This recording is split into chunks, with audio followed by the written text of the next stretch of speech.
Bonsoir tout le monde et bienvenue dans un tout nouveau podcast sur la chaîne des rebuts du catch en version vidéo et en version audio un peu partout sur Spotify, Deezer, partout sur toutes vos plateformes de podcast. Je suis Cody McLeod et aujourd'hui on se retrouve pour un nouveau Joshimania spécial Stardom. On va parler du 10th Anniversary Inamatsuri All-Star Dream Cinderella. Eh ouais, un beau nom de show pour ce show du 10e anniversaire de Stardom. Aujourd'hui vous le voyez pour la version vidéo, je ne suis pas tout seul. On va commencer par celui qui fait ses débuts dans un Joshi Puromania, à savoir Enzo. Il est là. Salut Enzo, ça va bien? Salut Cody, effectivement on m'a beaucoup demandé, hein. C'est quoi, il y a Lolo qui t'a demandé. Tout le monde me demandait, c'est vrai, il y a Lolo qui m'a demandé. Ouais. Du coup je suis là pour parler de Puro. Qui aurait cru il y a un an de Joshi. que je serais là pour parler. Encore pire. De Joshi. Enfin de pire, Joshi, c'est pas pire, mais là, c'est encore plus underground, effectivement. Ouais, encore plus underground, ouais, c'est clair. Effectivement. Qui aurait pensé il y a un an de ça que je serais là. Ouais. Bah on va voir, peut-être que t'as trouvé ta nouvelle Charlotte parmi le lot des catcheuses que t'as vu. On sait pas. Effectivement, un petit coup de cœur. Bah, tu nous diras ça dans la soirée. On est également avec un habitué de Puromania, bien entendu, Fab. Salut Fab, ça va? Salut. Bah oui, très bien. Impeccable. On va passer une bonne review. Ouais. On va faire un concept cuisine. On va cuisiner en même temps ce soir. On va faire un truc, on verra. Moi, lui qui est dans sa cuisine. Entre Enzo et Fab, c'est clair que les deux ils sont dans des environnements un peu particuliers, mais bon, c'est comme ça, hein, c'est ça le plaisir du podcast. Et notre invité du soir, on l'avait vu une première fois pour parler de TJPW en compagnie de Wingreen. En passant, Wingreen, je donnerai son avis du show parce qu'il est assez intéressant à être dit. Donc voilà, j'y pense maintenant comme ça, avant de parler du show, j'y reviendrai avant. Et donc, c'est Pierre qui fait son retour dans Joshimania. Salut Pierre, ça va? Et re-bienvenue. Salut, ça va, content de faire la deuxième fois pour Joshimania. Ouais, impeccable. Donc Pierre, si vous le connaissez pas, n'hésitez pas à aller faire un tour sur sa chaîne Wrestling Love où tu fais encore plus de reviews que les rebuts du catch. C'est incroyable le nombre de reviews que tu fais. C'est dingue. Tu regardes combien d'heures de catch par semaine? Par semaine, je saurais pas dire, mais par jour, je dois être sur du 5-6 heures, même peut-être plus, je pense. Surtout là, t'es en vacances, là, de ce que j'ai Ah compris. oui, je suis en vacances. Ah ouais, donc là t'as le temps. Bon, ça tombe bien, il y avait pas mal de shows en même temps, là ça s'enchaîne beaucoup ces derniers temps. Et on y reviendra dans Puromania. Donc l'émission que vous voyez ce soir est diffusée à la place de Puromania. Puromania sera un peu décalé dans la semaine. Je pense que ça sortira mardi, mercredi, donc voilà. Et jeudi, Enzo, on aura la review de Révolution de AEW. Qui s'annonce être plutôt pas mal. Il y a eu pas mal de trucs. Il y a pas mal de trucs à dire sur l'élite pour le coup. Pas de preview, mais en tout cas une grosse review de nous deux. Ouais. Et moi je vais souffrir parce qu'entre la New Japan Cup, All Elite, tout ça, là je suis mort. Ça va, moi j'ai gros. Ouais. Entre dimanche. Toi t'as que Euro. On attend les reviews d'Euro. Ouais, un jour. Mais qu'est-ce qui s'est passé d'Euro version Sturi avec plein de montage, Enzo, plein de montage en une journée, pas possible pour moi. Ah ouais, c'est du boulot, Et donc aujourd'hui, bon, comme on l'a dit, on va parler du Stardom 10th Anniversary. C'était le show anniversaire de Stardom avec pour la première fois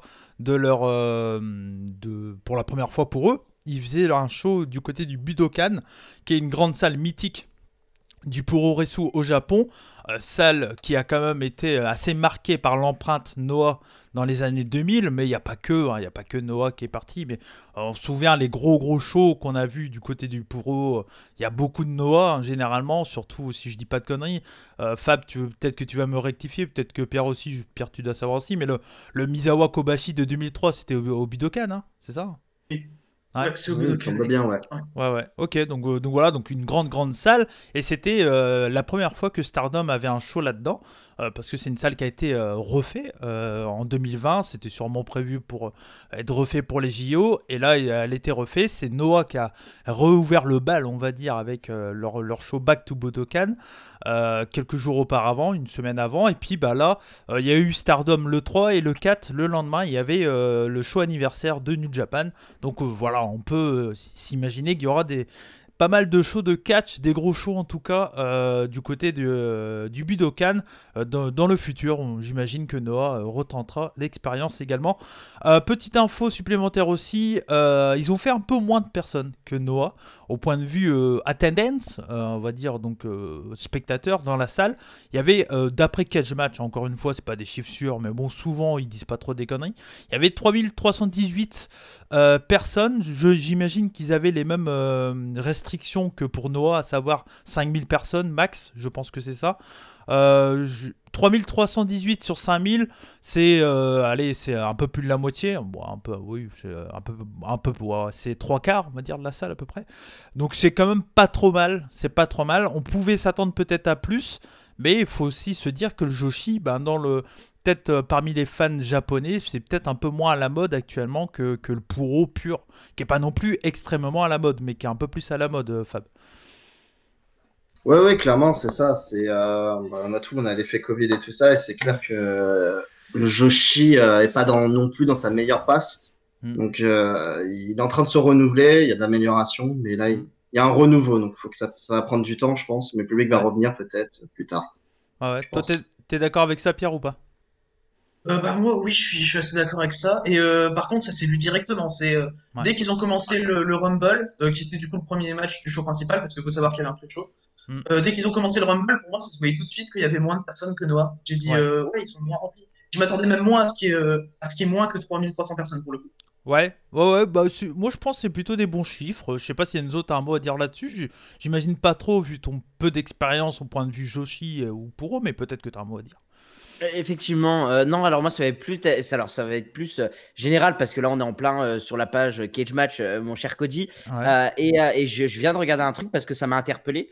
Le show a fait 9.12 de rating total, donc des notes Cage Match. Et quand on va dans Event et qu'on met les meilleurs ratings, c'est le show qui a le meilleur rating sur tous les shows Stardom. Ouais. Donc voilà, petit fait intéressant et que je venais de voir. Ouais, effectivement, mais de toute façon, c'est ce qu'on fait généralement sur des reviews. Alors, je le fais un peu moins dans tout ce qui est Puromania, Joshimania, mais je pense que c'est aussi bien aussi. Généralement, c'est de parler un peu du show sans trop spoil, dire un peu son avis général sur le show. Et moi, clairement, pour moi, ce show-là a été une réussite. Alors, je suis pas un grand suiveur de Stardom, je connais très peu les storylines. C'est l'une des raisons aussi que Pierre est là, qui va pouvoir à chaque fois nous expliquer comment ça a été construit le match, etc. Expliquer un peu qui est qui. Et moi, clairement, quand tu regardes la qualité in-ring du show en règle générale, c'est quoi? C'est 3h30 de show, quelque chose comme ça? Ouais. Un truc comme ça, 3h30 on va dire. 3h30 ça passe vite, hein. Moi je les ai pas vus passer. Le show il se déroule bien, les matchs sont cool, ça monte en puissance et le main event est un vrai main event. Donc moi franchement, pour moi, point de vue in-ring et même point de vue catch, clairement c'est une réussite. C'est sûrement pour le moment le meilleur show de Joshi que j'ai vu sur les 5 shows que j'ai vu depuis le début de l'année, quoi, pratiquement. Enfin, si je compte la fin d'année avec TJP Wrestle Princess. Par exemple, si je compare à Wrestle Princess, qui a encore un autre truc différent, j'ai préféré ce show-là que le show de Wrestle Princess. Mais après, ça a un délire différent. Fab, est-ce que t'es de mon avis, toi, plus aussi, hein? Ouais, clairement. Je suis comme toi, hein. J'ai pas les stories, j'ai rien. J'ai juste pris match par match sans trop connaître, à part un peu les équipes. Et j'ai passé vraiment un bon moment. Les matchs, j'ai pas trouvé un seul match trop long au final. Bon, ou même s'il l'était, c'est qu'il était efficace. Le Rumble un peu, mais ça reste un Rumble. Oui, mais c'est différent. C'était plus un hommage. C'était pas un vrai match. Je pense que c'était un hommage des 10 ans. C'était autre chose encore. Mais non, franchement, techniquement, c'était très. Moi, je trouve ça très fort, par contre. Au niveau technique, c'était très, très, très fort. C'est surtout ce que je note.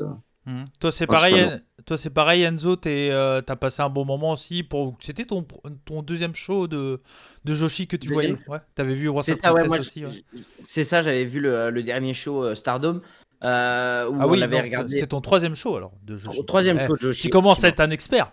C'est ça. Parce que j'avais vu le dernier show Stardom qui était déjà une très belle découverte pour moi. Ouais. Parce que je t'avais dit que j'allais me lancer dans Stardom et tout ça. C'était quel show ça? C'était le show. C'était quand? C'était il y a un an. Anniversary. Oui, c'est ça. Le show de janvier. Le show de janvier, ouais. C'est ça, les 10 ans. Et c'était vraiment un super show qui m'avait déjà beaucoup plu. Et j'avais déjà eu quelques têtes qui m'avaient plu, comme Watanabe. Oui, c'est ça, c'est Watanabe, ouais. Julia ou plein d'autres qui m'avaient marqué. Donc vraiment, j'étais bien content de revoir un show Stardom. Et en général, si j'enlève la Battle Royale et le tag du pré-show que j'ai pas vu, il n'y a aucune note qui vont en dessous de 3,5 par exemple pour moi. 3,25, 3,5. Donc j'ai vraiment trouvé qu'il y avait de la très très bonne qualité tout le long du show. Ouais. Toi, Pierre, en tant que fan de Joshi, qui regarde énormément de Joshi, en règle générale, sans spoil vraiment, mais est-ce que tu as été convaincu par le show? Est-ce que tu es content de ce show-là? Ou comme Wingreen, et j'y reviendrai sur son avis, qui lui a été déçu, en tout cas pas au point de vue in-ring, mais au point de vue construction, qui a amené les matchs au show. Mais comme nous, on n'a pas cette base-là, on peut pas savoir en fait. Mais toi, quel est ton avis là-dessus, Pierre? Alors, pour le coup, je regarde tous les shows Stardom. Il y a quelques petites choses qui m'ont déçu, mais sur l'ensemble, je suis vraiment convaincu du show. Faut savoir, c'est un de mes shows préférés de l'année. Pour le coup, pour la comparaison, j'avais quand même préféré Wrestle Princess en novembre dernier. Ok. Mais pour moi, le show est super satisfaisant. Il y a 2 matchs qui m'ont déçu, vraiment. Mais sinon, le reste pour moi, m'a convaincu par rapport à la suite de Stardom. Ok. Parce que après voilà, Wrestle Princess et TJPW, c'est un autre délire, c'est totalement différent. Pour moi, c'est incomparable les deux. C'est clairement pas le même produit. Je sais que toi, Fab, TJP, t'es pas trop fan. T'as certains trucs que t'aimes bien et d'autres que t'aimes moins en règle Je générale. trouve qu'il y a comme on en avait parlé lors de la review de Wrestle Princess, il y a un fossé en fait entre deux. Il y a 2 catégories. Il y a vraiment une catégorie débutante très green. Et à côté, il y a des très fortes, mais c'est pas suffisant. Quoi. C'est vrai que moi, de mon point de vue, je trouve que le niveau général de Stardom est beaucoup plus constant. Et pour moi, les meilleures catcheuses de Stardom, bon, j'enlève peut-être j'ai pas Yuka Sakazaki, celle qui était en main event dernièrement. Ouais, il y a Yashita aussi. Et puis celle qui était en main event. C'est celle qui était en tag team. Tokyo Joshi Pro 21 celle qui était ancienne championne par équipe. Mizuki. Oui, attends, Rika Tatsumi, championne par équipe avec Watanabe. Voilà, Watanabe, c'est ça. Voilà, merci. Mais on a un expert avec nous. On n'a pas pris n'importe qui. Il connaît son produit. Mais ouais, donc voilà. Alors, il y a certaines catcheuses que j'adore, que j'aime beaucoup. Mais là, je trouve que le niveau est assez constant dans Stardom. Et c'est très plaisant. En tout cas, pour découvrir du Joshi, c'est clairement un truc que je conseille. Voilà, c'est clairement. Il y a les bases le NJPW au féminin. Hein. Faut pas se mentir. Sans le côté un peu moins américanisé, quand même, ça reste très japonais, mais ça reste NJPW, c'est du produit Bushiroad. Vas-y Enzo, tu voulais parler? Non, je voulais juste dire que Fab a dit un truc hyper intéressant quand il a fait la comparaison TJP Stardom. Il disait que TJP, il y avait vraiment un fossé entre les débutantes et ceux qui étaient en main event, et c'est quelque chose que je retrouve pas chez Stardom. Comme je l'ai dit, voilà, pour moi, tous les matchs, pour moi, vont pas en dessous de 3,5. Ils ont tous, même si je m'identifie moins à certaines catcheuses, certaines catcheuses qu'il y a sur le ring, j'ai encore du mal à m'identifier. Mais il y a quand même des têtes que je retiens, Easy M, Watanabe, comme j'ai déjà dit. Alors Julia, on dit Azumi, Enzo. Avant qu'on nous reprenne dans les commentaires, on dit Azumi. Ouais. Azumi, Watanabe, Julia et tout ça. C'est des meufs qui vraiment, maintenant je retiens leur tête, je retiens leur nom. C'est vraiment des catcheuses que j'aime bien voir. TJP, j'ai eu plus de mal déjà à trouver ça. Et pour moi, il y a c'est un autre délire. Azumi qui est en pré-show, pour moi, a rien à se reprocher aux gens qui font les 2 main events, quoi. Les 2 main events, façon de parler. Pour moi, Azumi, il n'y a pas énormément d'écart. On va commencer tout de suite avec ce match-là, parce qu'on est bien parti de toute façon, mais juste avant, je voulais dire le point de vue de Wingreen, et je trouve ça c'est bien de commencer par ça, parce que Wingreen, lui, ce qu'il dit, alors il a fait une review, n'hésitez pas à aller voir sur Twitter, il a fait un text-up, cliquez dessus, c'est bien écrit, tout ça, et je trouve qu'il s'exprime plutôt bien, à la différence que, des fois, certaines personnes trouvent qu'il s'exprime mal, il a une tendance à dire des mots un peu trop. Là, je trouve que pour le coup, il explique bien son point de vue, et lui, ce qu'il dit, c'est que le show en lui-même est bien, parce qu'il critique pas la qualité du show, il dit en plus, mais en fait, il a eu un problème avec tout ce qui était construction du show, et il trouvait que les matchs n'étaient pas bien construits comme ça devait être construit pour un show Budokan. Et lui, en fait, il dit, Budokan, c'est une salle tellement mythique, ça aurait dû être énorme, quoi. Ça aurait dû être comme un Tokyo Dome pour New Japan. Et pour le coup, ben, il a été, lui, c'est sur ça qu'il a été déçu. C'est pas trop le show en lui-même, je pense qu'il a été assez content. C'est plus sur ouais, la construction des matchs, comment ça a été amené, etc. Toi, Pierre, tu disais, t'as pas trop eu cette sensation-là. Bah, moi, en fait, c'est le show, vraiment le plus gros show des 10 ans de Stardom. Et il y a des histoires du show, notamment le Nanae Takashi contre Momo Watanabe, où c'est construit sur des années en arrière et où il n'y a pas eu de construction ces derniers mois, enfin très peu de construction ces derniers mois. Et en fait, vu que c'est construit sur une très grosse histoire des années en arrière, ou sur des trucs comme ça, là, ça va pas me déranger. Et je me dis que c'est logique, ça se retrouve dans ce show-là.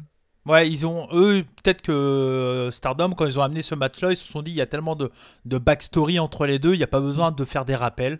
Et ils l'ont tenté comme ça. Après, c'est une question de goût. Hein. Après, je comprends, on peut ne pas aimer, on peut critiquer certains trucs. Hein. De toute façon, tous les avis sont bons à entendre tant qu'ils sont constructifs.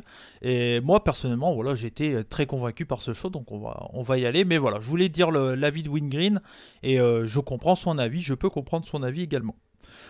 On va commencer du coup avec le premier match. Avec tout simplement, donc c'était pour le pré-show, hein, c'était pour le pré-show. Alors je retrouve, voilà, ok, j'ai mis là. C'était donc pour le pré-show de ce show de Stardom pour les 10 ans. All Star Dream Cinderella. C'était pour le titre High Speed Title, donc Azumi contre Natsupoi. Ça avait été un peu construit lors du dernier show. C'était je sais plus pour quel show ça a été construit, ça, Julia, pardon, j'ai vu ton pseudo. Pierre. AZM contre Natsupoi, bah en fait, ça a été construit il y a quelques mois plus tôt. Ils ont donné, dès son arrivée chez Stardom, un push à Natsupoi, où tu voyais qu'elle voulait challenger Azumi. Et ils ont calmé un peu le jeu sur les mois de janvier, février, parce que de toute façon, sinon, ils allaient faire arriver le match trop vite et ils voulaient absolument le faire au Budokan. Et du coup, bah, ils l'ont repris courant février pour le foutre au Budokan. Ok. Et donc Azumi, elle est dans quelle faction, Azumi? Queen's Quest. Queen's Quest. La faction de Momo Watanabe, des deux qui sont pour le titre World et de Momo Watanabe. Ok. Et qui est l'ancienne faction de Yoshirai ou Miyoshirai, je sais jamais qui c'est qui a créé ça. Que Yoshirai a créé. Yoshirai a créé. Que Yoshirai a créé, et Natsupoi, elle est dans Donna del Mondo, qui est dans la faction de Giulia. Donc, le High Speed Title, c'est aussi bien de le préciser, c'est que c'est souvent, c'est ce qu'on m'a toujours expliqué quand j'ai parlé de ce titre-là, c'est un titre qui se veut avoir tout le temps des matchs hyper rapides, comme le nom l'indique, High Speed, donc grande vitesse, quoi. Et donc, c'est souvent des matchs courts, si je dis pas de conneries, Pierre. Ouais, c'est court. Là, pour le coup, c'était peut-être un peu trop court pour le coup, même si, bon, t'as eu, par exemple, une défense d'AZM contre Azumi, contre Kaori Yoneyama, il n'y a pas longtemps, qui était vraiment genre 4 minutes. Okay. Là, pour le coup, heureusement qu'ils ont quand même fait 7-8 minutes. Mais même à ça, pour moi, c'est peut-être un peu trop court pour mettre un 4. J'ai mis 3,75, mais j'ai adoré le match. Il n'y a pas d'erreur. Il y a des super moves, des bons enchaînements, c'est fluide. J'ai eu aucun problème à rentrer dans le match. Surtout, j'adore les deux catcheuses. Donc, aucun problème à rentrer dans le match. C'est clairement un super opener. Je comprends qu'on peut un peu gueuler sur le fait de l'avoir mis pas en pré-show, tu vois, comme pour le titre par équipe. Je pense que ça aurait été plus logique de mettre le Rumble dans le pré-show, mais vu que le Rumble, il y avait beaucoup de retours, de légendes et tout, je comprends aussi pourquoi ils l'ont mis dans le main card, tu vois. Donc moi, ça me dérange pas personnellement que ce match-là. Je suis très d'accord avec toi sur la note. J'ai mis pareil, 3,75, un super opener pour le coup. Ça bouge très très bien, comme tu le dis. J'ai pas noté grand chose dans ce show parce que c'était bien, donc j'ai pas de grosses critiques à noter. Je note surtout les critiques généralement. Tout ce qui est bien, quand c'est bien, c'est bien. Hein. On va pas non plus en faire 15 ans. Mais là, pour le coup, voilà, c'est un bon opener. C'est un match que je conseille si vous voulez vous mettre un peu dans le Joshi pour commencer. Je trouve ça bien. Fab. Ouais, clairement, c'est ça. Je suis assez d'accord avec toi. Le match, il est bien, il est vraiment bon, ça va vite. C'est vraiment intéressant à voir. Il manque un peu de temps, il a raison, Pierre. Ouais. Mais on passe un super moment. Après, c'est vrai que je sais pas comment ils ont construit leur histoire de kick-off en live, parce qu'on l'a pas vu en live. Ouais. Mais c'est vrai que c'est un match qui est plus là comme un opener, en fait. C'est un peu le comparatif d'un match cruiserweight. Il faut que ça aille vite et qu'on pulse bien le public pour commencer. Mais après, vu la quantité sur la carte, où quasiment tous les titres étaient en jeu, enfin, en tout cas, il y avait quasiment que des matchs pour le titre, C'était compliqué de placer. Ils ont fait ce qu'ils pouvaient, mais non, c'est parfait pour débuter un show, je pense. C'est ce qu'il faut. Ouais. Toi, Pierre, tu l'as vu en live. Ça avait été annoncé à l'avance que ce match serait en pré-show? Moi, je l'ai su la veille parce que Julia l'avait retweeté du compte officiel de Stardom. Ok, Donc, d'accord. je l'ai su la veille et je me suis dit, bon, heureusement quand même, parce que je serais arrivé, j'aurais loupé les 2 matchs. Ok, d'accord. Ok. Enzo, premier show donc du coup que toi t'as rattrapé après, mais que tu l'as vu il y a pas longtemps là. Mais qu'est-ce que t'en as pensé? C'est ça, je l'ai vu il y a une vingtaine de minutes et j'ai trouvé ça vraiment super.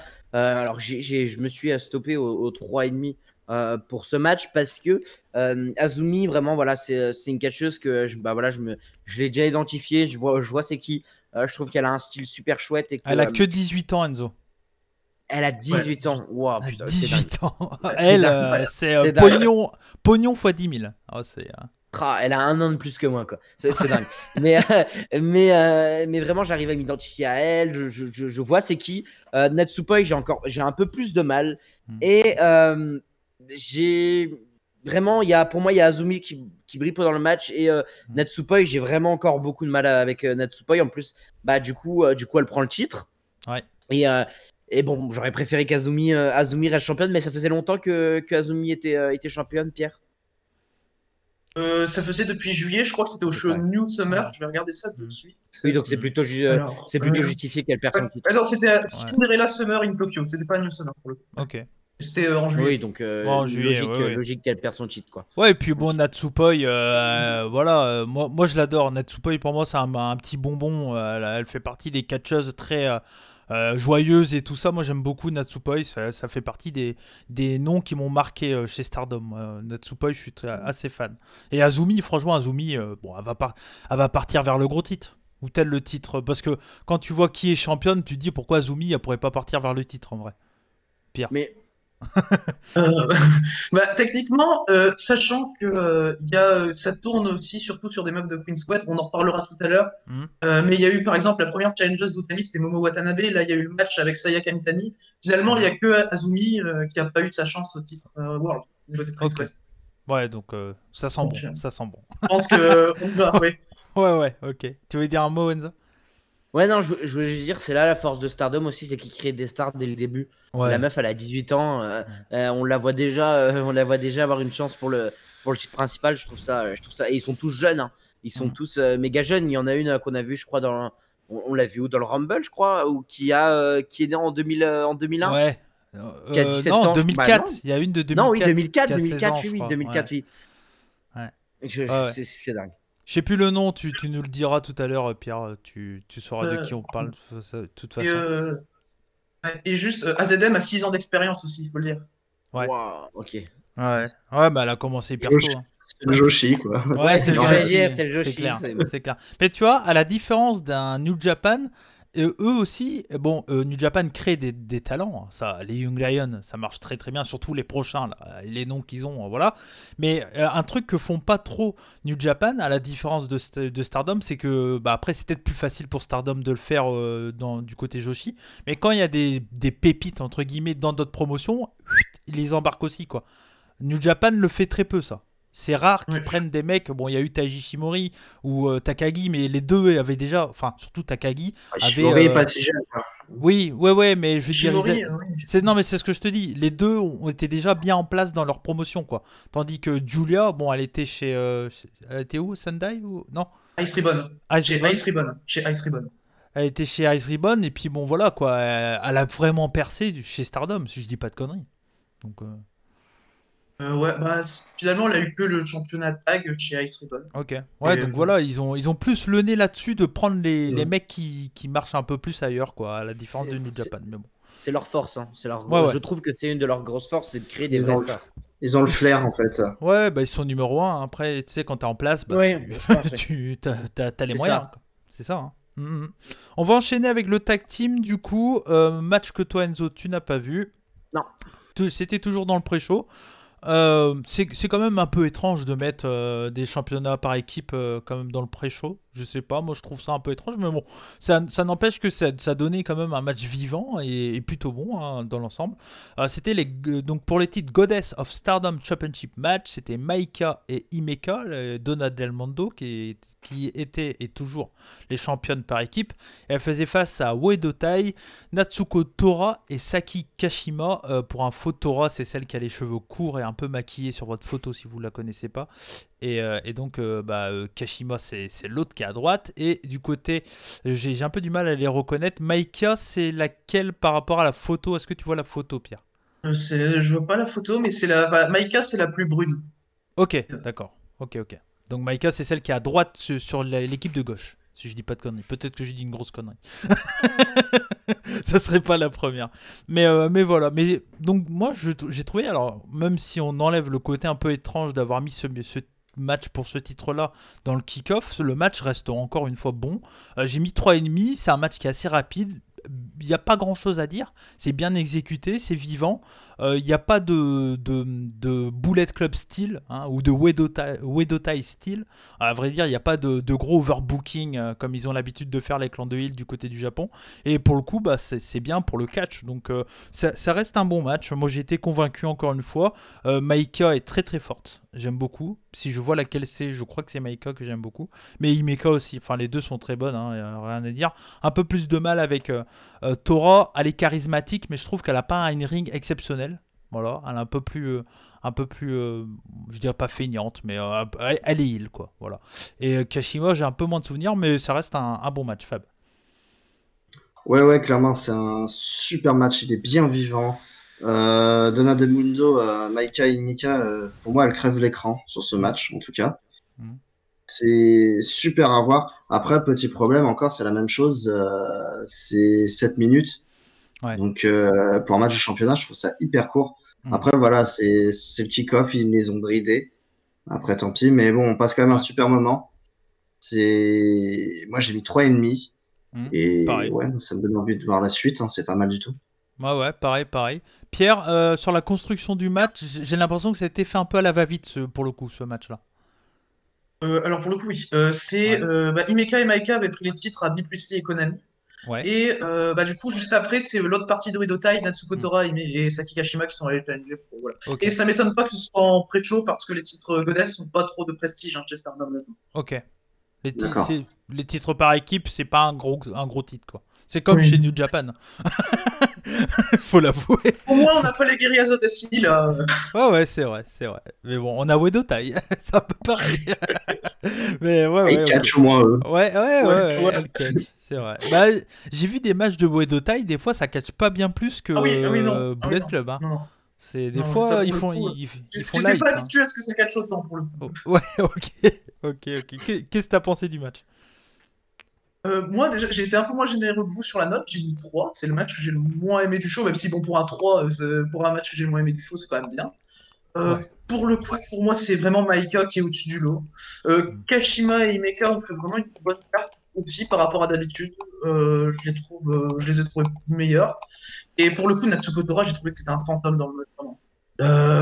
Mais elle a une présence, elle est charismatique, donc bon. Mais c'est vrai qu'elle fait pas grand-chose. Je suis d'accord. Mais pour moi, Maika est au-dessus du lot, ça c'est clair et net. Ouais. Et c'était un bon match, mais sans grand plus.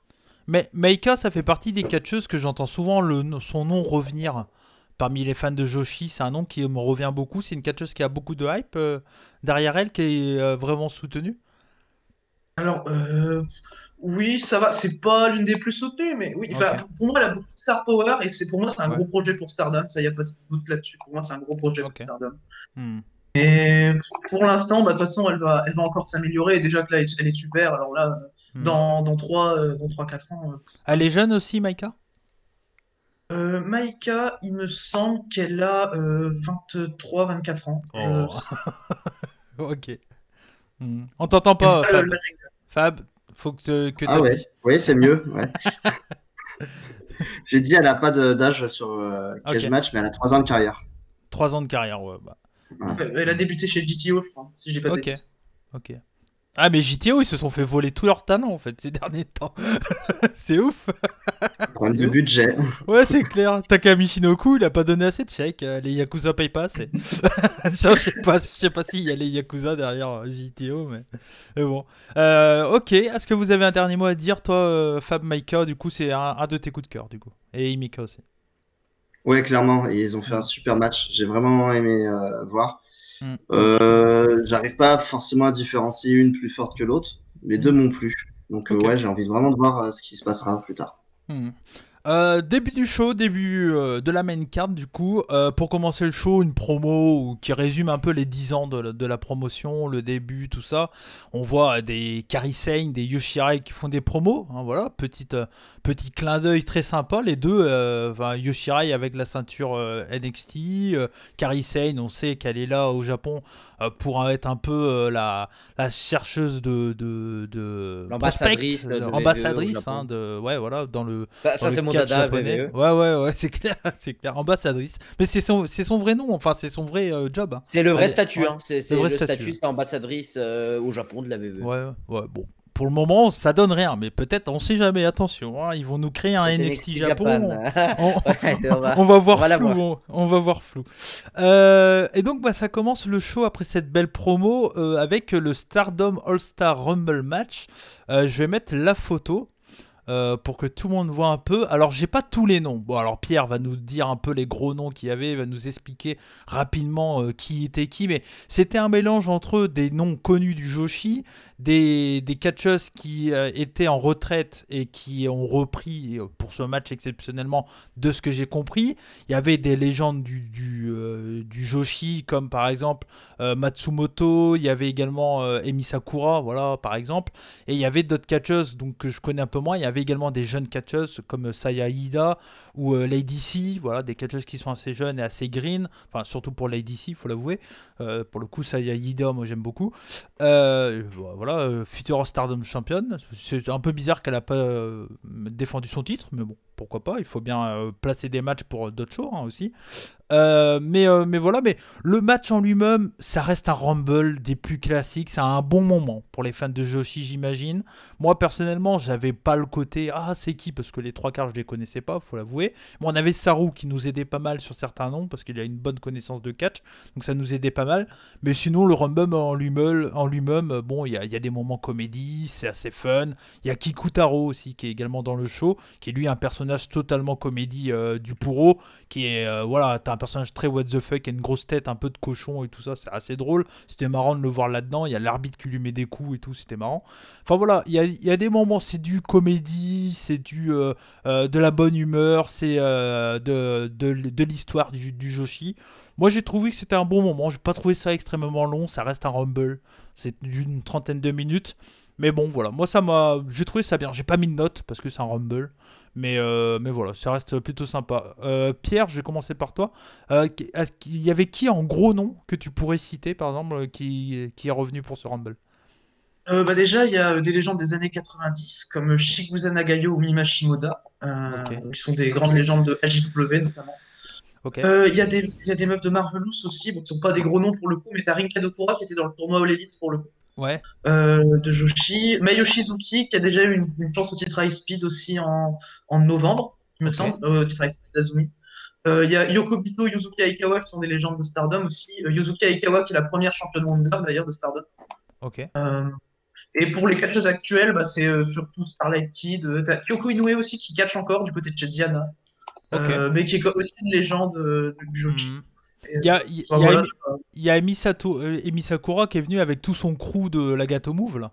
Ouais, Et exact. Ouais, elles sont venues à 15 000. J'ai même cru qu'à un moment, j'ai cru voir Hikaru Shida sur le côté. J'ai peut-être fumé, hein, mais j'ai cru la voir sur le côté du ring. Je sais pas si c'est vrai ou pas, hein, je sais pas.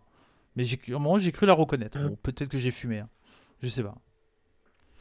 Parce que elle est assez proche de Emi Sakura. Elle était au Japon pour le tournoi à l'élite. Bon, ça se pourrait, hein.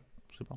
Après, elle a pas catché, hein. Ouais. Mais voilà. Mais que toi, qu'est-ce que t'as pensé de ce Rumble? T'as un bon moment. Il était bien, j'ai eu rien de spécial en mal sur ce Rumble, ça allait. Le spot avec Kikutaro, bon, j'aurais pu éviter, mais sinon ça va, le booking est bien fait avec. À la fin, tu teases un peu un truc avec Yuzuki Aikawa et les Cosmic Angels. Ouais. Non, vas-y, Yuzuki continue. Aikawa qui va avec la fin du match, d'ailleurs, j'aimerais bien que Yuzuki Aikawa rejoigne les Cosmic Angels, je trouverais ça cool. Ok. J'ai l'impression qu'ils peuvent teaser un truc. Parce qu'en fait, Yuzuki Aikawa, il faut savoir qu'elle a pas catché depuis très longtemps. Elle a pas catché depuis 2013, je crois. Elle ressemble à quoi pour que je vois à peu près sur la photo, peut-être, est-ce que j'arriverai à la reconnaître? Alors, c'est une châtain clair avec une tenue assez multicolore. Attends, je vais chercher si je peux t'envoyer une photo sur Discord. Mais franchement, moi personnellement, je trouve que pour quelqu'un qui n'a pas catché depuis quand même pas mal d'années, ça envoyait du lourd. Ça envoyait vraiment du lourd, des kicks qui étaient particulièrement violents. Franchement, limite, c'est la même du match. Il y avait une ancienne avec une casquette, là, une de Marvelous, je vois, sur sa tenue, là. Comment s'appelle, elle qui était tatouée. Shikusa Nagayo. Ouais, elle, c'était une violente. Hein. Elle est arrivée dans le ring, elle a fait un peu le ménage. Ouais. Celle qui a le spot avec Saya Ida, si c'est elle que tu parles, c'est Shikusa Nagayo. Ok, d'accord. Okay, on avait dit en live, on avait dit que c'était le Koji plus tard. Ouais, c'est moi si je serais une femme japonaise. C'est clair. Juste pour la question. Une légende d'AJW, c'est bien. Ouais. Ah ouais, non, mais ouais, ça m'étonne pas trop que c'est une légende. Vu, elle a une gueule de légende, c'est un peu dans le délire.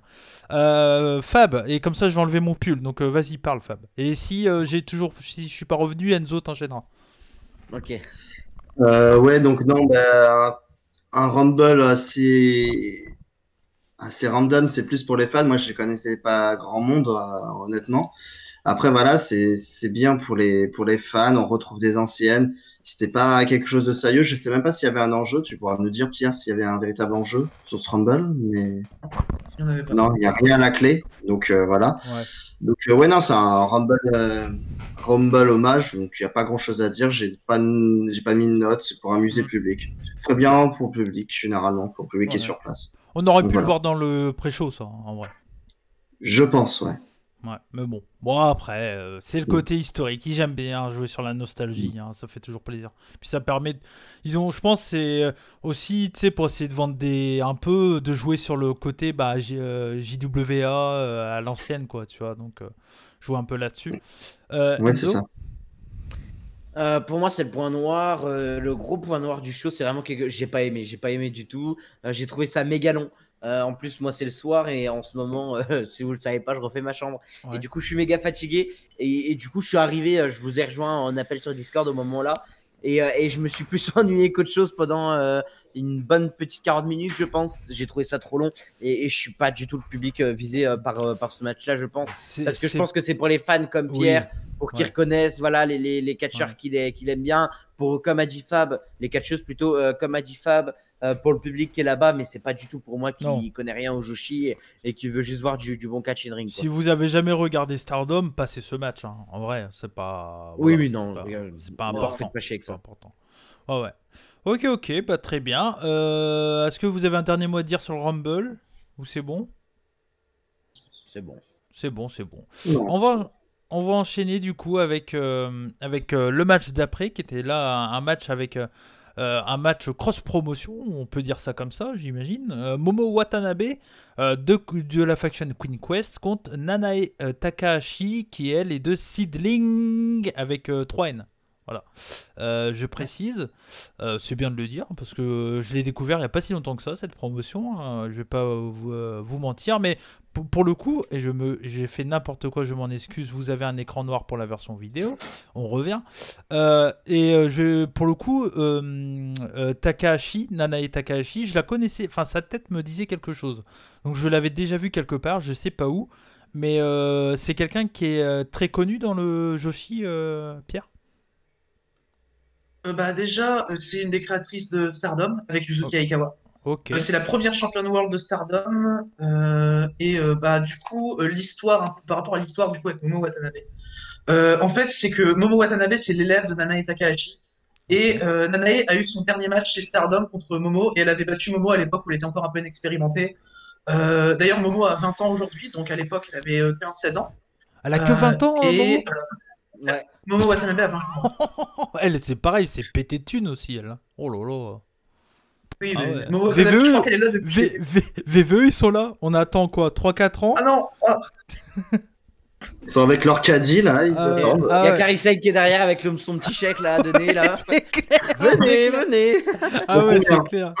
Ah ouais. Vous voulez Non, mais affronter c'est- Charlotte? Venez. Ah ouais, c'est clair. Ouais. Ah ouais, bah ça va arriver, Pierre, tu sais bien. Ah, Je veux c'est pas c'est la suite te- logique des choses, hein, malheureusement. Bah, Malheureusement. heureusement pour moi, mais, Ah, après, mais attends, malheureusement pour toi. peut-être qu'avec Bushiroad, ils vont réussir à garder des nanas. Hein. Je leur souhaite. Hein. Mais bon, on verra bien. Et On verra bien. Le futur nous le dira. Mais vas-y, vas-y. Et du coup, bah là, c'était Momo qui reprochait à Nanae d'avoir quitté Stardom. Elle est revenue un peu avec Yoshiko pour foutre un peu le bordel avec Seedling chez Stardom. Elle était revenue en décembre dernier, d'ailleurs.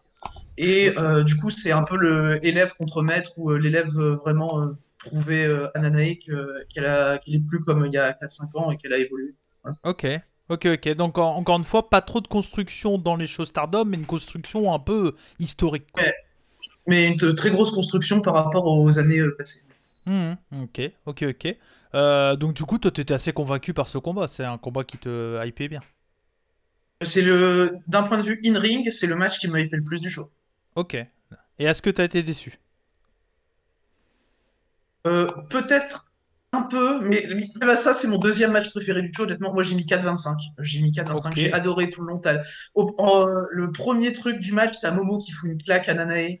Déjà, rien que ça, ce petit truc, ça me met dans le match, mais tellement facilement. Tu vois vraiment la haine de Momo par rapport au fait que Nanae a quitté Stardom. Tu sens vraiment. Enfin, il te raconte déjà, ils te mettent dans l'histoire du truc. Et ça, j'ai trouvé ça super bien. Et le match, d'un point de vue in-ring, bah, il est génial, quoi. Ouais. Momo Watanabe contre Nanae Takahashi, bah, ça peut pas être mauvais. Et pour le coup, ça dure que 10 minutes, mais vraiment, j'ai eu l'impression que ça avait duré plus longtemps. Euh, Enfin, je suis même choqué quand j'ai vu que ça avait duré que 10 minutes. Et Ok. pour ça, j'ai quand même lâché un 4,25 pour 10 minutes. Ouais. C'est que c'était quand même pas mal. Bah ouais, non, mais moi j'ai trouvé que c'était un très bon match. Alors j'étais un peu moins fort dans la note que toi, mais ça reste quand même une très bonne note pour 10 minutes, hein, 3,75. C'est un combat qui est clair, comme tu l'as dit, il est assez stiff, ça se met bien dans la gueule. Momo Watanabe, voilà, le coup de cœur d'Enzo, hein, pour le coup. Non, pas trop. Bah, j'attends d'avoir la parole pour parler. Ok. T'as été peut-être un peu déçu sur ce combat, de ce que j'ai compris. J'ai pas retrouvé la Watanabe qu'on avait vu au dernier. Ok. Mais en tout cas, voilà, moi j'ai toujours été convaincu par Momo Watanabe. Takahashi, enfin Nanae, pour le coup, moi j'ai trouvé qu'elle a fait le taf, elle a mis over Watanabe. Peut-être, j'aurais vu la construction que tu nous dis, peut-être qu'une victoire de Watanabe aurait été un peu mieux, dans la logique des choses. Mais bon, ils ont peut-être gardé la victoire de la plus jeune sur une plus ancienne sur un autre match. On y reviendra. Mais moi, ça me dérange pas dans le sens où ils peuvent continuer la storyline parce qu'il y a Momo Watanabe qui a eu un passage il y a pas longtemps chez Seedling dans un match tag. Ok. Et moi, ça me choquerait pas qu'ils continuent la storyline et qu'ils fassent un truc avec Momo peut-être qui pourrait apparaître quelques fois chez Seedling. Ok, moi, ça me choquerait pas. Pourquoi pas une revanche chez Sindling pour le coup. Pourquoi pas aller chercher les titres tags de Seedling, de Nanae Takahashi et d'Arisa Nakajima. Ok. J'ai une question. Seedlink, donc la Fed ou catch Takahashi, c'est sa Fed à elle? Non, il me semble pas. Parce que alors, pour t'expliquer, là, je suis sur un site en même temps où il y a des petits résumés et ils disent comme quoi elle est partie l'honneur de la créer sa propre entreprise. Sachant que ça a été créé il y a pas longtemps, ça m'étonnerait. Elle est officiellement honneur depuis la création de Seedling. C'est ce qui a écrit sur Cage Match. Hein, c'est ce que je voyais dans l'article que j'ai trouvé. Elle est partie pour créer sa propre entreprise, donc je pense que c'était Seedling. Ok. Pour le coup, ça me choque pas, sachant que Seedling a été créé en 2005. J'aurais dû faire le lien tout de suite avec Nanae qui est partie de chez Stardom en 2015 aussi. Mais voilà. Ouais, tu peux pas tout savoir, t'en fais pas. T'en fais pas. Excuse, donc on est rien, nous. Oh, c'est clair. Si t'étais là, on aurait fait une review de merde parce qu'on n'aurait pas dit grand chose hormis notre avis, tu vois. Donc ça aurait été. Ou j'aurais fait des recherches, bien entendu. Mais ça m'a évité de faire des recherches vu que je savais que tu venais, tu vois. Ça aide aussi. Mais ouais. Du coup, Fab. Le match. J'ai passé un super moment encore. Moi, je vais dire ça toute la soirée de toute façon. Ouais. Mais un très bon match. Nanae Takahashi, sans la connaître, elle sent l'expérience et le charisme, en fait. Ouais. Elle arrive, elle est pas là pour blaguer. C'est impressionnant. Momo Watanabe, on l'avait déjà vu. J'aime beaucoup ce qu'elle fait. C'est une machine aussi. Hein. Ça fait partie du Shaky NXT, le Shaky WWE. Ça, je pense que c'est écrit. Il y a déjà son nom sur un chèque. Il manque plus que la somme. Momo. Pour c'est business. Tu veux combien de zéros dessus? C'est toi qui dis. Tant que c'est pas Julia, moi. Ah bah, elle est la première sur le chiquier, sur le bordereau. Elle est sur la liste. C'est clair. Non, mais voilà, 10 minutes, c'est encore... Ça va, je pensais pas que c'était si court, donc j'ai passé un très bon moment. Après qu'elle gagne, ça me choque pas plus que ça. Bon, que l'ancienne gagne, ça me choque pas tellement. On en a vu pire. Mais non, c'est très bien. C'est un très bon match. J'ai mis 3,5. Et le show continue à monter en puissance. À ce niveau-là, il est bien construit, le show, je trouve. On vole pas la vedette aux autres matchs après. Je me demande de quoi tu parles quand tu dis les vieux qui gagnent sur des plus jeunes. Bon, je vois pas de quoi. Je sais pas. Ah bon? C'est peut-être la salle aussi qui fait que. Peut-être. Enzo, du coup, moins convaincu par Momo Watanabe sur ce match. Ouais, parce que j'avais eu un gros coup de cœur lors du dernier show Stardome. Alors là, le match, je l'ai quand même noté 3-5. C'est quand même un match qui m'a énormément plu. Maintenant, moi, le temps, c'est quelque chose qui me... Moi, le temps, c'est quelque chose où j'ai du mal à aller... T'as du mal à mettre des grosses notes. T'as du mal à mettre des grosses notes sur des matchs qui sont moins de 10 minutes, généralement. C'est ça, j'ai cru que j'avais mis plus tard un 4 à un 8 minutes. Et non, c'est pas pour le match là, je me suis inversé. Mais oui, j'ai du mal. Si ça fait que 10 minutes, j'ai beaucoup de mal. Après, je dis ça, mais le prochain match dure 8 minutes et j'ai mis une meilleure note que celui-là. Mais c'est quand même un match qui... C'est une question de feeling aussi. Oui, aussi. C'est un match qui m'a plutôt plu. Mais voilà, Watanabe, moi, je suis d'accord avec vous, c'est marqué monnaie sur sa gueule. Elle est superbe. J'adore cette catcheuse. Et voilà, moi, si je continue Stardome, c'est entre autres pour elle, parce que même si j'ai été un peu plus déçu sur ce match, je pense qu'elle va me conquérir très prochainement. Mais par contre, j'aurais eu l'histoire du match par Pierre avant le show. Peut-être que j'aurais un peu plus apprécié. Mais je dirais que c'est une belle histoire bien racontée. Mais je pense, tu vois, la prochaine fois, il faudrait qu'on fasse limite une preview pour expliquer un peu le show avant. Ça sera peut-être pas mal aussi de le faire comme ça. Parce que c'est vrai que c'est intéressant quand tu connais pas de te mettre dans un show et de connaître les histoires. Et sans avoir quelqu'un qui suit, tu peux pas savoir ça. Parce que c'est trouver des historiques sur... Alors, si tu trouves des previews en anglais et tout, mais quand tu parles pas trop anglais, c'est pas évident, quoi. C'est ce que j'ai devant moi là pour le truc. Mais oui, je le traduis, c'est pas ouf. Mais par contre, petit fait, les notes de Dave Mesler vient d'être mis sur Cage Match tous. Au début, j'avais que le pré-show, mais là, toutes les notes viennent d'être mis. Pour Natsupoi Azumi, c'est un 4 étoiles qui a été donné. Le tag, il n'y en a pas. Le Rumble, il n'y en a pas. Et ce match-là, c'est un 3 1/4. Donc on suit cette logique de à peu près toutes nos notes, à part Pierre qui a... Il est un peu sévère sur ce match-là, je trouve. Bon, après. C'est surtout pour le storytelling. Ouais, là j'imagine. Je pense que tu vois, j'aurais eu l'histoire, je pense que la note aurait été plus haute. Oui, non, mais ça joue. Ça joue totalement. Ça joue totalement. Je connais Dave, il m'a dit qu'il n'avait pas l'histoire. Qu'il attendait cette fameuse review de... Non, mais Dave, il connaît pas. Pour un peu, déjà, faut qu'il ait regardé le show. Ouais, pour un peu, c'est même pas lui qui met la note. Oui, je pense que c'est pas lui. Je dis Wrestling Observer. On n'en sait rien, tu vois. Mais bon, il y a encore des doutes sur le fait qu'il regarde vraiment du catch japonais, quoi. Parce que des fois, quand tu vois certaines notes qu'il met, tu dis, c'est bizarre quand même. Et les autres sont un peu plus... Voilà, je trouve que les autres sont un peu plus correspondantes. On va enchaîner avec le match d'après. Il y a beaucoup de cartes. On est déjà presque à 1 heure de review et on n'a pas fait beaucoup de la carte. Mais bon, c'est les revues, on est habitué, on aime parler. SWA Undisputed World Women Championship. Donc, il faut dire Shuri, c'est ça Shuri, ouais, voilà. Faut pas dire Shuri. Fais comme si le Y c'était un H, tout simplement. Ah, Shuri. D'accord, Shuri, ok. Donc Shuri Dedona del Mondo, donc la faction de Giulia, contre Konami de Uedo Tai. Konami, pareil, gros charisme, gros physique. Je parle pas de son physique, de sa plastique, je parle physique, le tout, quoi. Qui est très très chouette, elle est très charismatique, tu te rappelles rapidement d'elle dans le ring. En plus, elle a un nom qui pour nous français est assez facile à retenir. Konami, producteur de jeux vidéo, tout ça, tout de suite c'est plus simple. C'est con, mais c'est le genre de truc qui te fait retenir des catcheuses. Tu vois, tu dis Konami, moi je pense à Hideo Kojima, quoi. Tu sais, bon, ça vient dans mon crâne. Metal Gear Solid, PES, enfin voilà, on n'y est pas loin. Mais du coup, ça permet d'avoir un match qui moi, c'était des catcheuses que je connaissais déjà. Donc voilà, c'est un match qui me hypait pas mal parce que la dernière défense de Shuri était vraiment sympa. Et là, pour le coup, ça a été encore une fois un très bon match. J'ai pas noté qui a gagné, j'ai oublié. Shuri conserve. C'est Shuri qui conserve. Ouais, c'était un bon match, encore une fois, bien intense. J'ai vu Wingreen qui lui était déçu un peu que Konami ait perdu.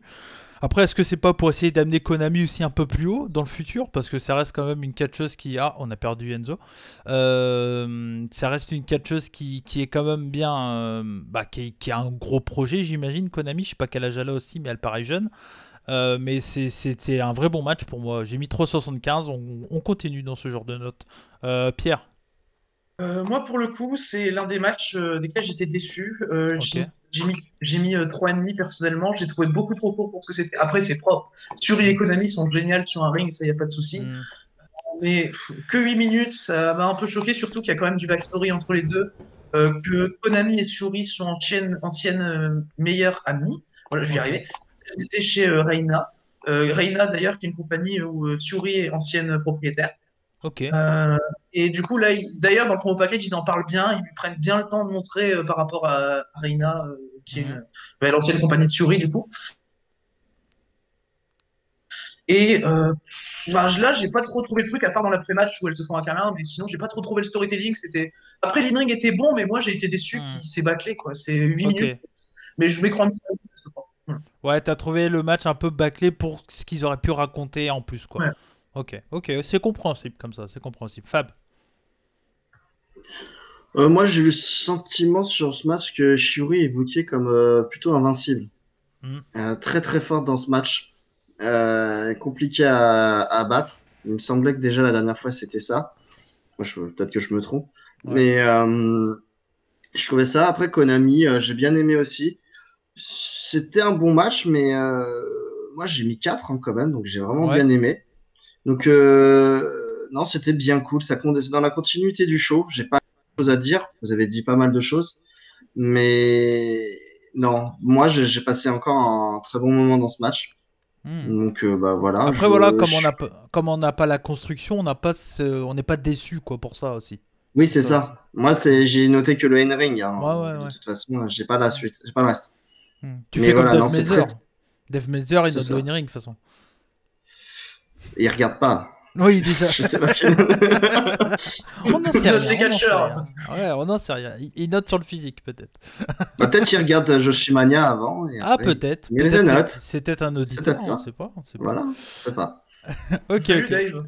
Salut Dave, bien sûr. Salut tonton. N'hésite pas à rejoindre la Rebut Family, Dave, ça ferait plaisir. Et là, on voit un nouvel abonné, Dave Menzer. Tu fais what? Enzo. Alors je vois la tête des catcheuses parce que j'ai pris les photos devant moi parce qu'autrement c'était impossible de vous parler de Joshi. Je vois Konami mais rester en tête. Konami, je vois c'est qui et elle m'a marqué. J'ai vraiment eu un coup de cœur aussi. Tu vois qui c'est, je pense. Konami. Plus que Quoi, c'est. j'ai dit quoi? Je vois c'est qui. Je vois qui c'est. Par contre, je n'ai aucun souvenir du match. Pourtant, je lui ai mis un 3,75, donc ça a dû être un très bon match. Mais je n'ai aucun souvenir du match. Je sais pas pourquoi. C'est le seul match où donc pour moi qui connais pas du tout Joshi, j'ai encore du mal à mettre un nom sur des têtes et tout ça. Et là pour le coup non, j'ai aucun souvenir du match. Je sais juste que j'ai mis un 3,75 et j'ai cru comprendre que c'était bien. Donc voilà. Et pour la note de Wrestling Observer, c'est un 3,5. Ok. Encore un peu sévère. Il était peut-être déçu de la construction aussi, hein. C'est bon, peut-être qu'il connaissait tout. On sait pas. Non mais ouais, mais voilà, mais c'est clairement, tu vois, pour ceux qui ne connaissent pas le Stardom, s'ils veulent regarder le show après nous avoir écouté, clairement c'est un match à regarder, ça fait partie de la continuité du show, ça se regarde bien. On peut passer le Rumble, on peut passer sûrement le tag match dans le pré-show, le high speed vu la durée, tout ça, ça se regarde bien, mais tout le reste ça se regarde en vrai. Voilà, hein, c'est bien. Oui, ok, j'ai demandé la parole, son avis à tout le monde. Ouais, je crois sur ce match. Oui, je pense, ok. Oui, oui. On va enchaîner du coup, tranquillement, avec le match d'après. C'était c'était pas pour un titre, c'était Mayu Iwatani, est-ce que c'est un peu l'ace de la compagnie, Pierre? Actuellement, elle n'est pas présentée comme le visage de la compagnie, mais c'est l'icône de la compagnie, celle qui est là depuis les débuts de Stardom, clairement. Ok. C'est normal qu'elle se retrouve dans ce match-là contre Yoshiko. Ouais. Bah tu vas nous expliquer du coup qui est Yoshiko. Yoshiko, donc qui elle est de Seedling aussi, qui est de ce que j'ai compris une catcheuse avec beaucoup d'expérience. Mais non en fait, parce ouais c'est ça en fait, je me suis gouré, pardon. Elle paraît un peu vieille niveau look, mais en fait elle a 32 ans, elle a le même âge que Mayu, c'est ça? Mayu, il me semble qu'elle a 32 ans également. Ouais, mais Yoshiko, elle a quand même commencé en 2011, si je dis pas de bêtises. Ok. Donc, quand même Ils bien ont expérimenté. le début ensemble, là, de ce que c'est marqué Ouais, dans mon, ok. dans mon petit. Parce que je trouve qu'elle a un aspect très JWA. Tu sais, Très un old peu très old school, ouais. Oh, bah, old school, Joshi, hein, mais old Ouais, school. ouais. Ouais, je suis d'accord avec toi. Moi, c'est ce qui m'a frappé. J'ai fait, on a une vétérante face à elle et pas Mais du c'est tout. pour ça que je me suis gouré en fait quand je l'ai dit. C'est après je dis mais non en fait pas du tout. Mais oui, elles ont le même âge, mais c'est vrai que moi ça m'avait surpris aussi. Après, Mais c'est jeune, hein, je trouve aussi. ouais, c'est vrai. Mais voilà. Mais du coup, qu'est-ce que tu as à nous dire? Il y a une grosse construction pareil sur ce match-là, de ce que j'ai compris.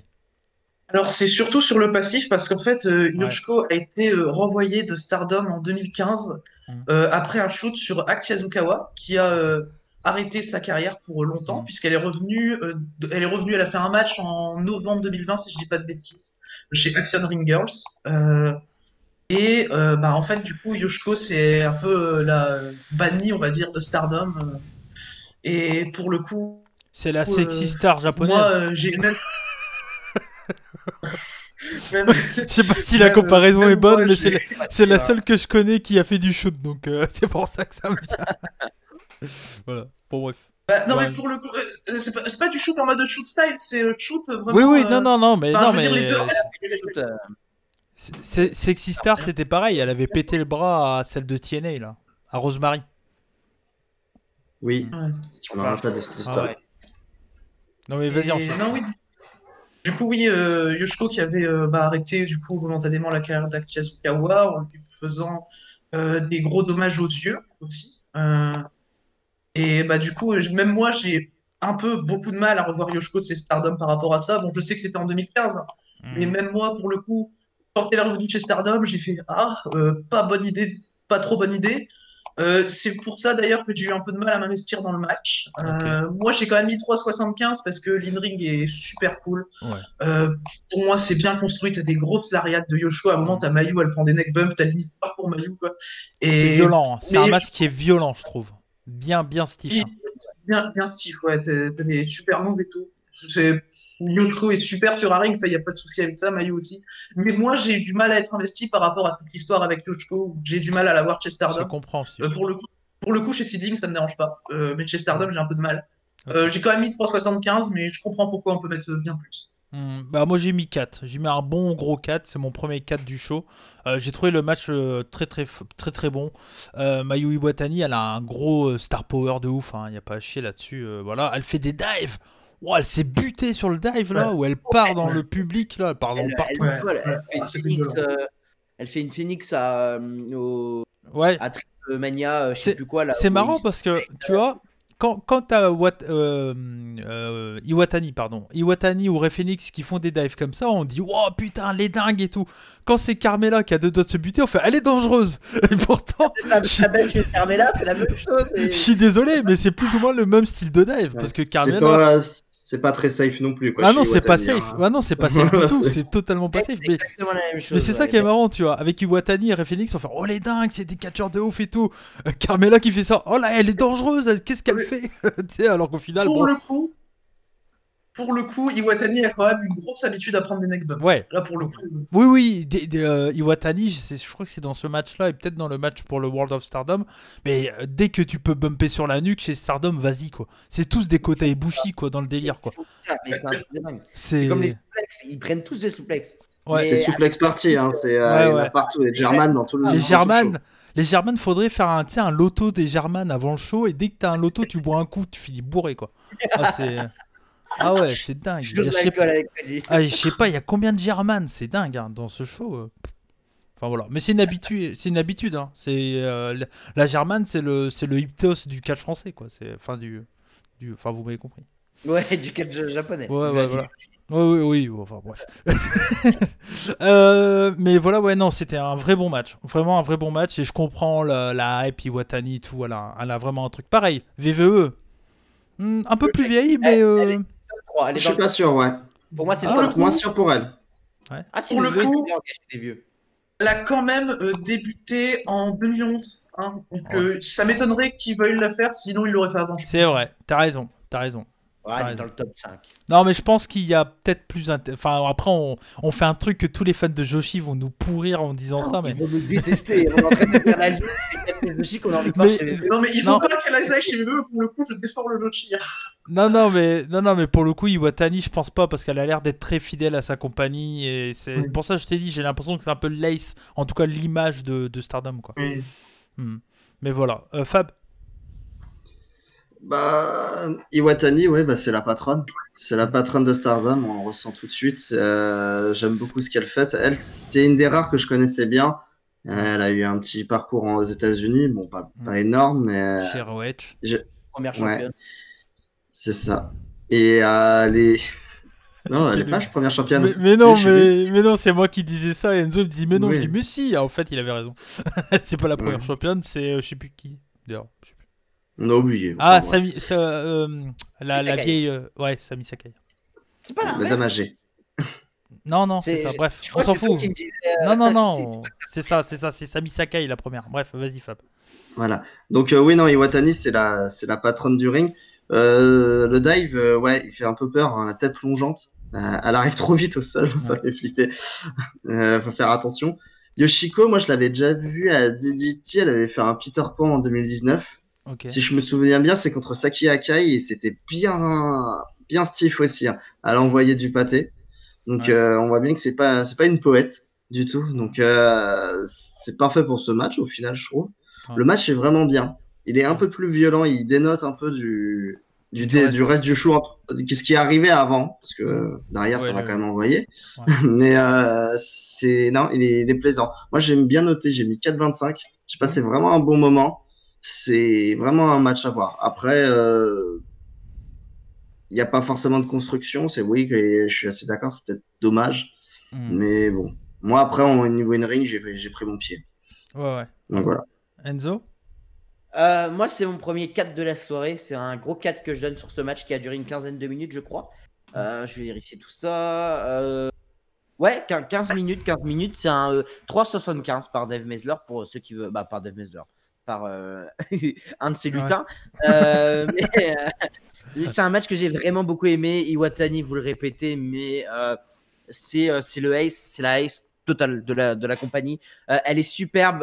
Même Yoshihiko qui est badass as fuck. Je la trouve vraiment badass. On dirait une meuf qui sort de prison. C'est assez marrant. Elle est hyper badass. Mais pourtant, Enzo, pendant le match. Ouais. C'est Yoshihiko. Yoshihiko, c'est la poupée. C'est la poupée, ouais. C'est presque. Non, mais je te préviens gentiment. Je te dis, c'est Yoshihiko. Tu vas te faire lyncher, hein. Il dit quoi, Yoshihiko? Oui, t'as dit Yoshihiko. Yoshihiko, c'est la poupée chez DDT. C'est pas Yoshihiko, il est super badass. Et même avec la badassitude qu'elle dégage, Iwatani, pour moi, elle prend tout le spotlight dans le match, quoi. Elle est vraiment super dans le match. Et moi, c'est un gros coup de cœur pour Iwatani. Mais ça, Iwatani je la connais quand même depuis assez longtemps, comme Fab, avec sa carrière qu'elle a eue du côté de l'Amérique. J'en ai beaucoup entendu parler. J'ai vu beaucoup de choses d'elle. Et c'est une catcheuse que j'aime beaucoup. Donc voilà, on a été assez convaincus, hormis toi quand même t'as été assez convaincu par le... Ouais, voilà, t'as été quand même convaincu par le in-ring. C'est peut-être le fait de voir Yoshiko revenir chez Stardom qui t'a un peu plus dérangé. Hein. Ouais, après, je comprends pourquoi on peut mettre une super grosse note parce que l'in-ring est super, mais j'ai eu du mal à m'investir. Ouais, non, mais c'est compréhensible. Quand on connaît l'histoire, ça peut être logique. Effectivement. On va enchaîner avec un match qui était cette fois-ci pour le titre World of Stardom, donc la Red Belt. Du côté de Stardom, c'est tout simplement le titre principal, si je dis pas de bêtises, même si pour le coup, sur le show, on a l'impression que c'est plutôt le Wonder of Stardom qui est le titre principal, mais de base, la Red Belt, c'est le titre principal, Pierre. Ouais, la Red Belt, c'est le titre principal, mais pour le coup, t'as Utami qui est championne World of Stardom qui a un peu baissé le prestige du titre World, et t'as Julia qui était championne Wonder qui a quand même bien élevé le titre Wonder là pour Ouais, le et coup. puis il y Même avait si Arisa Hoshi, vas-y. excuse-moi, j'allais dire, même si il y avait aussi le fait que dans le match de Julia, en plus que ça soit pour le titre, il y avait un gros enjeu quoi derrière. Donc c'est pour ça aussi. Pour ça, moi, la place de Main Event me dérange pas, pour le coup. Puis, vu le prestige du Wonder, ils étaient bien obligés, mais comme l'ancienne championne, la championne avant Julia, c'était Arisa Hoshiki, qui avait d'ailleurs rendu le titre vacant. Et elle avait aussi bien élevé le titre Wonder, et Julia a continué voilà, à bien l'élever en tant que titre le plus haut de Stardom. Mais Ouais. ça reste la Red Belt dans l'idée. Ouais, l'ancienne championne Wonder of Stardom, c'est ça. Elle était revenue, elle s'était blessée, non? C'est pas une histoire comme ça? Hoshiki, elle a arrêté sa carrière sur blessure. Ouais. Ouais. Et du coup, elle a rendu le titre vacant. Il y a eu un tournoi pour déterminer la championne, et c'est Julia qui a gagné le tournoi. Ok. Et ça faisait quelque temps qu'elle était championne, Julia. Julia, elle est championne, je crois qu'elle est championne depuis juillet, où D'accord. Stardom revient en juin, et elle est championne depuis juillet, où elle bat Tam Nakano en finale du tournoi. Ok. Ah oui, ok. Bon, on y reviendra après, du coup, pour ce match-là. Mais donc là, on va parler du match pour le titre World of Stardom. Donc, Utami Aya Shishita, donc de Queen Quest, contre Saya Kamitani de Queen Quest aussi. Donc là, c'est un combat entre clans, on va dire, entre deux membres de la même faction. Quelle est l'histoire de ce combat, Pierre? Kamitani et Utami sont en équipe depuis assez longtemps. En fait, vu qu'Utami a eu son moment à gagner le 5 Star, qui est le G1 Climax, on va dire, de Stardom, vu qu'Utami a gagné le 5 Star Grand Prix et dans la foulée le titre World, t'as Saya Kamitani qui, après la défense d'Utami contre Maika, il y a eu quelque chose, et puis Kamitani a challengé Utami pour le titre World pour lui prouver qu'elle aussi, elle mérite et elle ne veut pas être dans l'ombre de sa partenaire tag. C'est ça l'histoire. C'est pas super construit pour leur plus gros show de l'année, mais il y a un truc qui t'accroche au match. C'est du booking très classique Moi, de j'aime ce bien. qu'on peut voir au Japon. C'est un mec qui gagne le gros titre et dans son clan, on veut un peu défier pour dire on est au même niveau. C'est du ultra classique, ça me dérange pas Okada Ospreay. spécialement. Okada Ospreay, par exemple, ou ce genre de trucs. Il y en a eu plein d'autres. Mais moi, Ouais, il y en a eu plein. Ouais. ça me dérange pas. Franchement, ça me dérange pas. Il y en a eu aussi chez All Japan. Enfin voilà, il y en a eu un peu partout. Mais moi, ça me dérange pas du tout. C'est du classique booking japonais. Fab, t'es d'accord là-dessus, je pense. Ouais, plutôt, on a. Le booking en soi me choque pas plus que ça, parce que si on compare avec Noah, JPW, Ouais. qu'on fait des reviews régulièrement, NJP, etc., Mm. c'est souvent ça, hein, il y a un nouveau challenger à la fin quand il y a un match de championnat, il y a un challenger qui arrive, et puis voilà. Donc au final, si on regarde bien, les autres compagnies ne poussent pas non plus la story à fond, hein. C'est vraiment dans le match que l'histoire a raconté, hein. C'est le principe du Puro et du Joshi, je pense. Mm. Et du coup, bon, bah, sur ce match, j'ai beaucoup aimé. Encore une fois, ce match est bien violent quand même. Il y a des Ouais. énormes spots sur la nuque durant Les tout le match. German encore. Yamashishita, elle Ouais, tombe sur la nuque, je sais pas combien de fois. Là. ouais, c'est assez violent. C'est vraiment du. On va comparer encore, on va peut-être se faire taper dessus, mais c'est du Ibushi dans le texte, hein. Ouais. C'est très nuque. Ouais, c'est nuque. Mais après, ça me plaît, hein. Bon, moi, j'adore ça, Ouais, tant qu'ils se font pas trop mal. Tant qu'ils se font pas mal non plus, mais c'est très bien. Et on peut changer, c'est du Hiromu dans le texte. Allez, pour pas dire du Ibushi. Oui, allez. On va faire de jaloux. Voilà. Ouais, sauf que lui, il se blesse. Oui, lui, se pète vraiment la nuque, malheureusement. Allez, c'est du Brian dans le texte, le mec qui dit n'importe quoi. On va se faire lâcher. Ouais.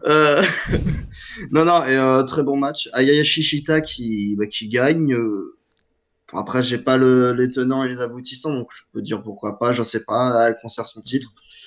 Donc voilà, mais moi en tout cas, ce qui est sûr, c'est que j'ai vraiment envie de voir la suite encore une fois. Ouais, je sais que c'est une jeune championne, elle a que 22 ans. Moi, je trouve qu'elle fait le taf. Elle est hyper charismatique, elle a un côté très star power. Moi, j'accroche beaucoup. Je crois que beaucoup de fans de Joshi, en règle générale, sont pas trop fans qu'elle ait le titre. Quel est ton avis là-dessus, toi, Pierre? T'es plus de quel clan? Enfin, s'il faut être dans un clan. Moi, je suis content qu'elle ait eu le titre, mais il faut pas qu'il lui donne trop longtemps pour moi. Là, ça va encore, elle a eu le titre depuis novembre. Donc, après, j'ai pas envie que ce soit le genre de meuf qui règne d'un an, voire plus, quoi. Mais bon, ça me dérange pas qu'elle ait la Red Belt, honnêtement. C'est logique qu'elle ait conservé, vu la construction de Sayaka Mitani qui est pas ouf. Hein. Elle a pin Utami par roll-up dans un show de construction et c'est tout. Quoi. Le reste, c'est Stardom qui s'amusait à faire plein de tag limit bro pour les matchs de construction de la Red Belt. Voilà. Donc c'était assez compliqué d'imaginer Kamitani prendre le titre, mais il y a des moments où pendant le match, j'ai quand même cru à la victoire de Kamitani. T'as des trucs où Utami se dégage à 2,99, vraiment, t'es là, tu elle va gagner. Et non. Mais ouais, ça, j'ai trouvé ça très cool pour le coup d'arriver quand même à me faire croire à la victoire de Kamitani alors que de base, la meuf n'est pas construite du tout pour aller battre Utami. Mais bon, très très bon match, vraiment très bon match. Chez Bushiroad, je dis chez Bushiroad parce que New Japan sont assez bons là-dedans aussi. Il y a des matchs où t'as aucun suspense. Je prends l'exemple de Ibushi Desperado. J'ai quand même fricoté du cul des fois sur des pins de Desperado en me disant putain il peut gagner alors que bon t'as aucune chance qu'il allait gagner tu vois. Mais c'est bien branlé, ils arrivent à te faire croire. Sanada Ibushi, j'y croyais pas une seconde et pourtant des fois tu peux y croire. Donc voilà, moi je reconnais quand même beaucoup de ressemblances avec le booking New Japan quand même, hein, dans ce booking de Stardom. Je sais pas si je fais une erreur en disant ça, mais moi je trouve qu'il y a pas mal de ressemblances. Alors pour le coup, par rapport à Ibushi Sanada et Ibushi Desperado, j'ai vraiment par rapport à ça, j'ai vraiment pas bougé quoi. Vraiment par rapport au Utami Saya. Ouais. Il aime bien rêver, Cody. Ouais, il faut lui laisser rêver. Si t'as pas envie de rêver, on dégoûte pas les autres, c'est tout. Non, mais enfin voilà. Non, mais bon, après. Franchement, le match est super. Et Sayaka Mitani, qu'est-ce qu'elle brille. Franchement, Sayaka Mitani, elle est présentée, elle est green d'habitude, elle est vraiment très green. D'habitude, c'est quand même pas la meuf qui va le moins botcher au monde. Et elle a 1 an d'expérience et au bout d'aucun, elle te tape ce terre, tu fais ok, ouais. Alors que t'es habitué à avoir un peu green. Et là, Mitani, je trouve qu'elle a vraiment brillé. Je trouve qu'elle a. Eh ben pour 1 an d'expérience, GG, hein. Parce qu'elle a bien. Aya Shishita domine une bonne partie, je crois, du. Non, il y a domination de Kamitani dans le match, c'est ça, hein, si je dis pas de bêtises. C'est plus une domination de Kamitani, mais ouais, non, bah ouais, pour 1 an d'expérience, elle a fait le taf. Enzo? Bah, ça fait partie du. C'est un peu la même chose que le Shuri Konami. Il fait partie des matchs que malheureusement je connaissais pas vraiment les deux. Donc j'ai pu vraiment souvenir du match en lui-même. Je sais que pareil, je lui ai mis 3,75. Donc c'est la malédiction des 3,75. C'est une très bonne note, hein, 3,75. C'est très bonne note. T'as pas mis 2. Hein. Non, en tout cas, j'ai beaucoup aimé, mais à chaque fois que j'ai mis des 3,75, bah, je me rappelle plus énormément du match. Je sais juste que j'ai eu beaucoup de mal avec Yashishi. Il faut m'aider. Aya. Aya. Tu fais Aya comme Aya Catch et Shishita. Aya Shishita. Voilà, il fallait que j'y aille direct. Aya Shishita, j'ai eu beaucoup de mal au show qu'on avait regardé. Je sais que vous aviez adoré le main event. Moi j'avais eu un peu plus de mal parce que c'était très dans le style japonais et Aya Shishita m'avait pas forcément marqué. Là elle m'a un peu plus marqué. Dans mes souvenirs elle m'a vraiment un peu plus marqué. Mais encore une fois c'est un match où j'ai pas vraiment de repères. C'est pas une catcheuse que j'aime vraiment beaucoup comme par exemple le main event où je connaissais pas du tout, je crois. J'avais vu un match mais j'avais aucun souvenir de la challengeuse à Julia, mais j'avais Julia quoi, donc voilà. Info importante, après le combat, il y a quand même une challengeuse, une nouvelle challengeuse pour le titre. C'est Bea Priestley qui arrive, de Uedo Tai, qui vient défier Yamashishita. Est-ce que Pierre, tu penses que Bea Priestley a une chance? Non, pour moi, elle va pas gagner le titre. Et pour le coup, j'ai un peu la flemme de voir ce match pour la Red Belt. Ok, ça t'intéresse pas? Pour le coup, Bea Priestley, j'ai beaucoup de mal. Ok, bah moi je suis hypé parce que j'aime beaucoup Bea Priestley. Moi aussi. Donc et je pense que ça serait pas si déconnant de la donner le titre. Elle a déjà eu. La Red Belt, elle a déjà eu? D'accord. Oui, et en fait, Ok. Mayu prend le titre à Bea Priestley fin 2019. Quand Mayu prend le titre, elle le prend à Ok. Bea Priestley. Ok, d'accord. Mais est-ce que peut-être pour relancer un peu le côté un peu international, de redonner à Bea Priestley, peut-être que... Je sais pas. J'essaie de trouver pourquoi il la mettrait championne ou pas, hein. Je sais pas. On- Hmm, Je pense pas qu'ils vont la remettre championne, honnêtement. Il y a d'autres choses à raconter avec Utami. Ok. Notamment Azumi, comme on en a parlé tout à l'heure. Même si Oui. je pense pas qu'Azumi prendra le titre, honnêtement, j'ai ma petite idée sur qui prendra le titre. Mais voilà, Oh, une on en chauve. parlera tout à l'heure. Ouais, Entre autres. exact. Ok. Mais Koji, tu veux savoir une bonne raison de mettre Bea Priestley championne? C'est celle qui est le plus montrée du côté de New Japan. Ouais, mais bien sûr. Actuellement plus trop, mais enfin là, ces derniers temps, Ouais, oui. je sais Mais pas si elle accompagne encore Ospreay, non, mais pas là, mais on l'a dans vu le un peu, côté ouais. accompagner Ospreay avec la Red Belt, bon, Oui. moi ça me botte bien. Moi pour le coup, là j'aurais une référente dans le match et ça me botte plutôt bien, je pense. Toi, en tant Pour que Priestley. fan, Oui, pas connaisseur de Joshi, bien sûr, mais je pense que les gros fans, ils créent au scandale. effectivement, je pense. Ouais. Je Mais pense. Je pense. si tu fais ça pour ça, c'est pas une bonne idée. Hein, Si, Je suis d'accord, mais c'est une des raisons moi je que comprends le côté Bushiroad préfère. le côté business. Ouais, c'est Côté ça. business, ça peut jouer, hein. Ça peut jouer. Mais après, je sais pas si je suis pas assez calé pour dire que ça serait bien ou pas qu'elle soit championne. Mais bon, en tout cas, moi le match me tente. Je le regardais, puis on en parlera ici même, bien entendu. On va arriver sur le main evento de ce show avec un match qui était très important, qui était pour le titre Wonder of Stardom Championship match et qui était également un R contre R, un cheveu contre cheveu. C'était Giulia qui défendait son titre, donc de Donna Del Mondo contre Tam Nakano de Cosmic Angel. Raconte-nous l'histoire de ce combat, Pierre. Alors, il y a eu déjà pas mal de matchs entre Julia et Tam en 2020, du coup. Où Julia, quand elle gagne le tournoi, du coup, comme j'ai dit tout à l'heure, quand elle gagne le titre Wonder, elle bat Tam Nakano. Dans le 5-star, donc comme j'ai dit tout à l'heure, le G1 Climax de Stardom, Tam bat Julia. Elle peut avoir sa chance plus tard. Julia réussit à rebattre Tam. Et après, du côté de la défense contre Starlight Kid, qui avait eu Julia il y a pas longtemps, il y a le truc avec Tam qui a recommencé, et même un peu avant aussi.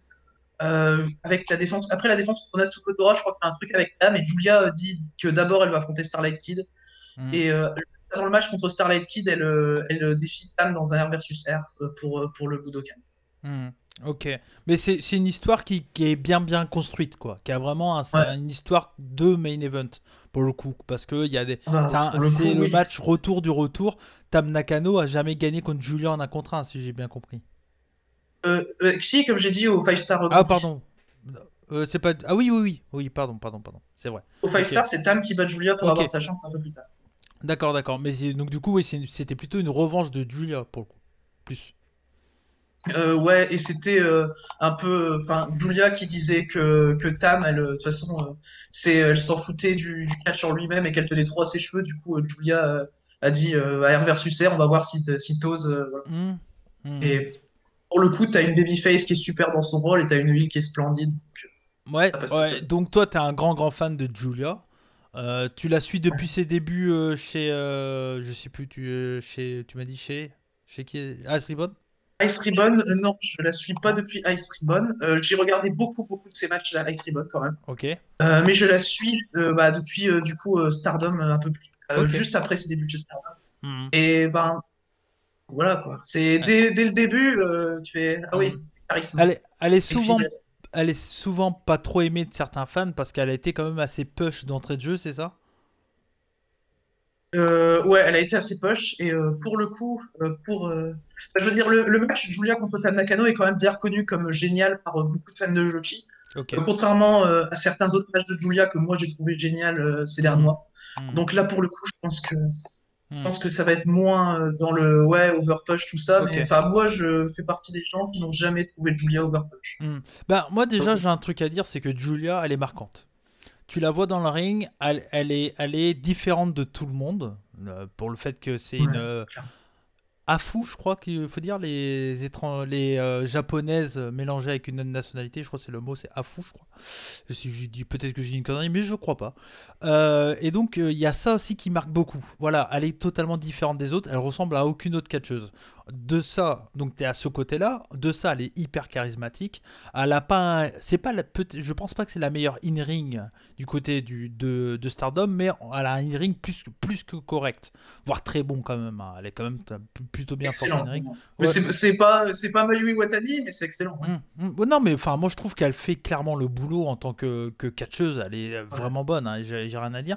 Moi, et ce match-là, voilà, la storyline, l'enjeu, et le titre et les cheveux, ça a tout pour être main event. Donc je comprends tout à fait, même si c'est pas le titre majeur, qu'ils soient en main event, ça me dérange pas du tout. C'est expliqué, quoi. Donc voilà, je vais commencer par Fab. Qu'est-ce que tu as pensé de ce combat? Un match, digne d'un main event. C'est vraiment, il y a l'intensité, il y a une grosse histoire derrière tout ça, et même sans la connaître, on la ressent en fait. Oui, on sent l'animosité et on ressent tout ce qu'il faut. Julia, c'est une machine de charisme. Franchement, et je peux comprendre qu'il y en a qui soient frustrés, qu'elle soit arrivée vite ou quoi que ce soit, mais c'est une machine de charisme. On peut pas faire autrement et passer à côté. Oui. C'est signé VVE. Ils ont signé. Oui. Ouais, Ah bah là. je suis désolé. Je vois pas comment c'est possible autrement. Non, franchement, elle est incroyable. Il y a rien à dire. On peut pas passer à côté. Ce serait une erreur de passer à côté pour n'importe quelle compagnie. Et non, bon, en revenant sur le match est incroyable. Tanakado est incroyable sur ring aussi. Il y a tout ce qu'il faut. Et au final, comme je disais dans le dernier show qu'on avait fait sur la review de Stardom, un R versus R match chez les femmes a beaucoup plus de logique que chez les hommes au final. Ouais, c'est tellement important des cheveux chez les femmes, donc c'est tellement logique en fait que c'est normal en fait. Donc ça rajoute quelque chose en plus. Et non, le match est incroyable. L'après-match un peu émouvant, on voit qu'elles ont l'air de se réconcilier. On sait pas. L'après-match est fou parce qu'elle a une attitude, Julia, quand elle se fait couper les cheveux, elle rigole. Elle m'a fait penser un peu à Minoru Suzuki dans le délire, tu vois. Dans le côté fier d'elle quand même, peu importe quoi, tu vois. Et, elle reste forte, ouais, on va dire. Elle a une attitude de badass quand même, Julia. Je comprends qu'on soit fan d'elle en vrai, parce que moi je peux pas être, je suis rarement fan d'un catcheur. J'aime plein de catcheurs, mais je suis pas spécialement fan. Je pense être fan de Ric Flair par exemple, mais j'ai pas, hormis Ric Flair, j'ai pas un qui me vient. Non, je parle pas d'Evil. Hein. Par rapport à Ric Flair, hormis Ric Flair, je pense pas que j'ai un catcheur où je me dis si demain je le vois, je chiale à fond quoi. Mais tu vois, Ric Flair, c'est vraiment, il est au-dessus de tout le monde pour moi. Mais après, ça n'empêche que Julia, elle est fantastique. Elle a surtout une attitude qui est vraiment très très bon quoi. Donc voilà. Clairement, ouais. Voilà, j'ai mis 4,25 au match et puis voilà. Bah pareil, 4,25 pour moi aussi. Donc un très bon match. J'ai hésité avec le 4,5. J'ai peut-être un peu, des fois, je trouve que ça part très très vite. Dans le côté violent, il y a un gros spot sur une table. Je sais plus si c'est un P-driver ou je sais plus. Un P-driver de Julia, ouais. Un P-driver de Julia. Un P-driver de Julia. Et derrière, je trouve il y a le rim qui est un peu cassé, un peu. Normal, hein, en même temps normal, mais ça reste un match qui est quand même bien violent, et c'est un match que je conseille, et en plus avec les explications de Pierre, du coup ça aide à être encore plus dans le combat pour le coup. Enzo. J'aurais eu les explications plus 5 minutes de plus, je pense que je cassais ma note. J'arrive pas à me choisir entre 4,25 et 4,5. J'ai adoré le match et t'en parlais avec Julia, comme quoi tu comprenais qu'on peut être fan d'elle. Moi, je pense que depuis Charlotte Flair, ou allez, dernièrement, on va dire Rhea Ripley, je n'avais pas eu ce coup de cœur que j'ai pu avoir pour Julia, ce coup de cœur avec une catcheuse où vraiment je vois cette catcheuse et je lui fais. Elle a un truc. Elle arrive, elle pète le charisme. Elle pète le charisme à tout le monde. Pour moi, c'est une des. Après, je connais pas assez la Stardom, mais du point de vue extérieur, on a l'impression que c'est celle qui a le plus de package. Au niveau physique, gueule, skills, charisme, in-ring et tout ça, c'est celle qui est le plus complet de point de vue extérieur. Et j'aime vraiment ce qu'elle fait, j'aime vraiment ce qu'elle dégage. Je suis un gros fan. de cette fille. Et alors, moi, j'espère l'avoir signé chez VVE. J'adore VVE. Et je pense qu'aujourd'hui, un de mes dream match que j'attendrai le plus serait sûrement Julia Charlotte Flair. Vraiment, j'ai kiffé cette fille. Je la trouve incroyable et on en parle. Mais après Chauve, elle est charisme as fuck, quoi. Oui, Chauve va être badass à fond, c'est clair, il n'y a pas à chier. Mais moi, je trouve qu'elle a encore beaucoup de choses à faire avant de signer chez VVE, si elle signe un jour. Encore une fois, c'est du pur fantasy booking. Mais je pense, encore une fois, c'est même pas sûr qu'elle signe, hein, parce que pour un peu, elle n'a pas envie de partir. Tu vois, enfin, peut-être qu'elle est très bien au Japon, tu sais, mais bon, Nakamura, peut-être que personne pensait qu'il allait signer chez VVE un jour, tu vois. Voilà, un Kushida pareil, Kushida qui a été l'ace de New Japan, personne ne pensait qu'il aurait signé, il a signé parce que à un moment tu as envie de voir autre chose et puis une occasion comme VVE, généralement ça se refuse très peu. Même si pour les fans c'est un peu compliqué des fois de le voir. Mais bon. On veut dire c'est que c'est sûr que WWE est dessus. Elle peut-être moins, elle peut intéressée, mais on peut être sûr que WWE est dessus. Hein. C'est sûr et certain. Si t'as pris Kairi Sane, Yoshirai, Julia, automatiquement ça t'intéresse. C'est obligé. Je vois pas comment ça les intéresse pas. Après, attention, ils sont pas encore, ils ont vraiment un souci de construction de leur division féminine, mais maintenant il y a All Elite aussi qui est là. Bon. Après, rien n'empêche qu'elle aille faire un million classique sans être signé VVE. Hein, bien sûr. Mais après, souvent quand tu fais un million, c'est un gros test. Hein. C'est souvent c'est que t'intéresses. C'est un gros test, mais t'es pas obligé de signer à la fin. T'es pas obligé de signer à la fin. C'est clair. Mais en tout cas, pour moi, Julia, elle a quelque chose d'exceptionnel. Je t'ai pas demandé, Pierre. Non, moi c'est mon match préféré du show. 4,5, tu voulais 3 minutes de plus, je mets 4,75 sûr. Pour moi, il est fantastique le match. Déjà, le heel work de Julia, je le trouve insane. Et du coup, par conséquent, le face work de Tam est aussi fantastique. Pour moi, Tam mérite d'avoir son moment. Là, pour le coup, moi, ça m'aurait pas dérangé que Julia gagne par rapport à la storyline. Par rapport à la storyline, peu importe la vainqueur, pour moi, c'était logique. Donc, il n'y a aucun souci sur ça. Je savais que ça allait être un bon match. T'as des moments dans le match où un Steiner Screwdriver de Tam vers la fin du match qui m'a vraiment fait trembler là pour le coup. T'as des bumps qui sont quand même affolants et pour le coup par rapport au pile driver, moi par rapport au rythme cassé après, ça m'a pas dérangé parce que t'as des petits trucs vraiment. C'est ce genre de tout petits trucs qui me mettent vraiment à fond dans les matchs de Julia. C'est que t'as Julia juste après pendant que Tam se fait compter à l'extérieur. Elle revient sur le ring, elle est comme ça, elle se touche les cheveux comme ça pour Tam, tu vas te faire couper les cheveux. Tu vois. C'est très Minoru, je trouve. Dans l'attitude, elle a une attitude très Minoru Suzuki, très badass. Elle a un truc, quoi. Voilà, elle a un truc. Super. Elle a clairement un truc. Mais qu'est-ce que tu penses, pour toi, Julia, c'est quoi la suite, selon toi, Pierre? Pour moi, on part sur 5 stars et Red Belt. Ok. Pour le coup. Ok. Ça paraît logique. Pas d'autres. Qui puisse. Il n'y a personne de plus crédible chez Stardom. Donc, ouais. Ok. C'est quand le 5 star? C'est en août-septembre. Ok. Je vais le suivre. Je veux suivre ça peut se tenter, Fab. Ça peut se tenter. On verra, parce qu'il y aura peut-être un N1. Oui, c'est ça. Il y aura bien... Logiquement, le N1, c'est plus octobre-novembre, je crois.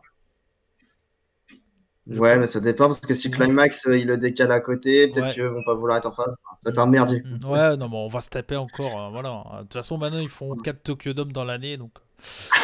Voilà. Mais ok. Le prochain show de Stardom, c'est quoi? Je sais qu'il y a un show hommage à Nakamura. Ça, j'ai pas vu la date. Pour le coup, oui, je sais qu'il y en a un, mais j'ai pas vu la date. Je sais qu'il y a le Yokohama Dream Cinderella le 4 avril, qui est le show où Deep Sleeve va challenger Utami d'ailleurs.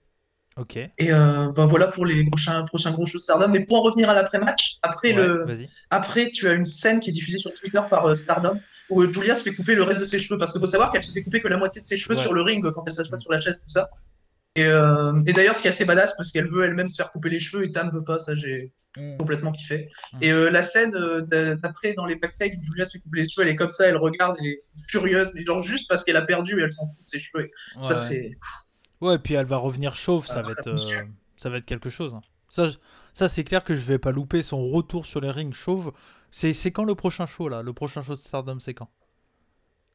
Je vais te dire ça tout de suite, je Ouais. vais aller regarder sur leur Ça calendrier. marche. Ils ont toujours pas sorti celui du 28 parce qu'ils galèrent à sortir les shows. Donc ils ont toujours pas sorti le Go-Home Show du Budokan d'ailleurs. Ok. Euh, du coup, le prochain show Stardom, c'est le 7. Le 7. Ok, bah ça, je pense qu'il y aura Julia dedans et j'aurais envie au moins de voir comment ça va être Julia quand elle va faire son retour in-ring. Oui, Enzo. Petit point cage match, mon Cody, parce que je ne l'ai pas dit pour ce match, on a eu un 4,5, ce qui est totalement justifié de Dave Mesler pour ce match, Ouais. ou en tout cas de Wrestling Observer. Par contre, moi ce qui me choque énormément, ça veut rien dire, mais c'est des notes qui sont à prendre en compte. On a eu un 9,23 de cage match, ce qui est à peu près, je crois que c'était la note du Ilya Dragunov Walter. Ok. Ah ouais, C'était non, dans les mais... eaux. Donc c'est une grosse note pour Cage Match. Après, c'est moins voté qu'un Walter Ilya Dragunov, mais c'est une belle grosse note. C'est sûrement parti pour être l'un des meilleurs matchs de l'année du côté du Joshi. Il y aura peut-être mieux, tu vois. Mais ça fera partie du top 5. T'as un qui est mieux que celui-là pour toi? Il y en a un chez Stardom et un dans une autre compagnie. Il y a Julia contre Starlight Kid, qui est la dernière défense de Julia, du coup. Et Rika Tatsumi contre Miyu Watanabe, que tu avais vu, je crois, Cody. Le TGP, que moi j'ai failli mettre 5, là j'ai explosé la note. Je crois que j'ai mis 3,75 ou 4, mais ça reste, j'en ai des très bons souvenirs aussi. Ouais. Non, mais enfin, Watanabe, il y a certains noms quand même chez TGP. Ça reste un produit différent, mais ça reste du très bon catch quand même. Hein. Mais je pense que c'est beaucoup plus facile de rentrer dans Stardom, de se mettre à Stardom, de se mettre au Joshi grâce à Stardom. Si tu fais comme ce qu'on a fait nous, à commencer le premier show Joshi TGP. Bon, nous, on était un peu habitués. On regarde DDT, on regarde énormément de Puro, donc voilà. On est des fous, nous. On va loin déjà. C'est ça. Mais quelqu'un qui imagine, habitué de l'Indie US, commence avec TGP, fait. T'as fait ça, toi? Moi, j'ai commencé. Moi, mon premier show de Joshi, c'est TGP. Ouais, bah Enzo aussi. C'était en mai 2020. Parce qu'il faut savoir que je suis pas le catch depuis très longtemps. Et j'ai commencé en mai 2020 TGP. Ok. Mais t'as énormément rattrapé sur ce qui s'est passé avant tout. Ouais, énormément. Vas-y Enzo, pour finir. Et pour finir, pour vous choquer encore plus, parce que déjà je suis dans un Joshi Mania, donc il faut continuer dans le shock moment. Ce match est sûrement dans mon top 10, voire top 5 de mes matchs de l'année pour l'instant, en sachant qu'il y a en plus numéro 1 pour l'instant, Kota Ibushi, Jay White. On est février. On est en mars. C'est surprenant dans les 3 mois, avoir 2 matchs de Joshi, de Puro, surprenant venant de moi. Très surprenant. Non, mais puis bon, il y a eu un très bon match de catch féminin du côté de NXT UK aussi. Meiko contre j'ai moins aimé. Il était moins bon, mais il reste quand même très bon. Je trouve que les gens le surestiment, mais ça c'est un autre débat. Un peu, je suis d'accord avec toi. Mais ça reste un bon match. Meiko, elle fait le taf pour qu'elle irait, et ça, il n'y a aucun doute là-dessus. Mais voilà. Mais très bien. On va s'arrêter là, les amis. Je pense qu'on a fait un long moment, 1h30 sur Stardom. Mais on a pris le temps de bien expliquer. C'est ce qu'on fait tout le temps chez les rebuts. On prend notre temps. Et c'est aussi pourquoi je pense qu'il y a de plus en plus de gens qui nous écoutent. C'est qu'on parle de trucs peut-être des fois un peu plus obscurs. Bon, là, c'est quand même, on va dire, c'est le mainstream du Joshi, Stardom. C'est pas non plus un gros mot de dire ça, mais ça reste que c'est le plus connu. Mais voilà, tant qu'à faire une review, autant bien expliquer, autant prendre des gens qui connaissent aussi vraiment. C'est pour ça qu'à chaque fois quand on parle d'un sujet où les habitués ne connaissent pas, on invite quelqu'un d'autre. Et donc c'était un plaisir de t'avoir, Pierre, sur la chaîne une deuxième fois. Je pense qu'on va t'avoir à nouveau sur un autre show, un de ces quatre, sans aucun souci, quand je reparlerai TGP avec Wingreen et toi. C'est gentil de m'avoir invité. Avec plaisir. C'est quand le prochain gros show de TGP? Pour le coup, le prochain gros show de TGP, je sais pas, mais je pense qu'ils en feront un gros en avril. Ok. Je vais dire ça de suite. Parce qu'il n'y a pas encore de challenges pour le titre Princess of Princess pour le coup. Donc, d'accord, ok. Niveau programme, niveau gros programme, il n'y a pas encore de trucs. On n'est pas en plein tournoi chez TGP, si je dis pas de bêtises. Ah, tournoi par équipe, non? Tournoi tag. Ok. Et ça se passe comment pour le moment? Je sais pas si tu as suivi. Oui, j'adore. Moi, TGP, c'est ma promotion préférée. Donc, oui. Oui, j'adore. Pour toi, ça se déroule bien. Ok, très bien. Bon, très bien. Merci à toi encore, Pierre. Et puis, on va se retrouver très bientôt sur la chaîne des rebuts, sans aucun doute. Merci à toi, Enzo. Alors, ta première dans Joshimania, ça t'a fait quoi? Bah, c'est incroyable de parler de choses underground. Quand j'ai l'habitude de parler VVE tout le temps, c'est dingue. Ça Ouais, me fout les jetons. Et tu parles un peu indie des fois, tu parles progress. Pendant le progrès, il faut qu'on regarde le chapter 105. Oui, c'est ce que j'étais en train de me dire. Il faut qu'on le regarde, mais il faut qu'on parle. trouve du temps pour le regarder. Ça, c'est Effectivement. le plus gros problème, ça c'est clair. Bah, en tout cas, merci à toi Enzo, et puis on se retrouve très bientôt pour la review de A-Dub. Et il y aura aussi mon top 5 qui va arriver très bientôt. Il est déjà loadé et il sera disponible pour les membres de la Rebut Family là, dans le week-end. Enfin, il est déjà disponible du coup pour les membres de la Rebut Family. Je pense qu'il sortira le week-end prochain pour tout le monde. Donc voilà, et merci à toi Fab, on se retrouve très bientôt dans Puromania. Voilà. C'est ça, on continue. On continue, hein, gros Puromania encore, tout la New Japan là, New Japan Cup, tout ça. Ouais, New Japan Cup et Noah. Ouais, Noah, et je crois qu'il y a un show de Japan aussi, mais je sais pas si j'aurai le temps de le regarder. Ça sera le lundi, donc... Il y avait un show aujourd'hui, je crois, le 6. Le 6, c'est un show. Ah, demain. C'est plus à force. Demain.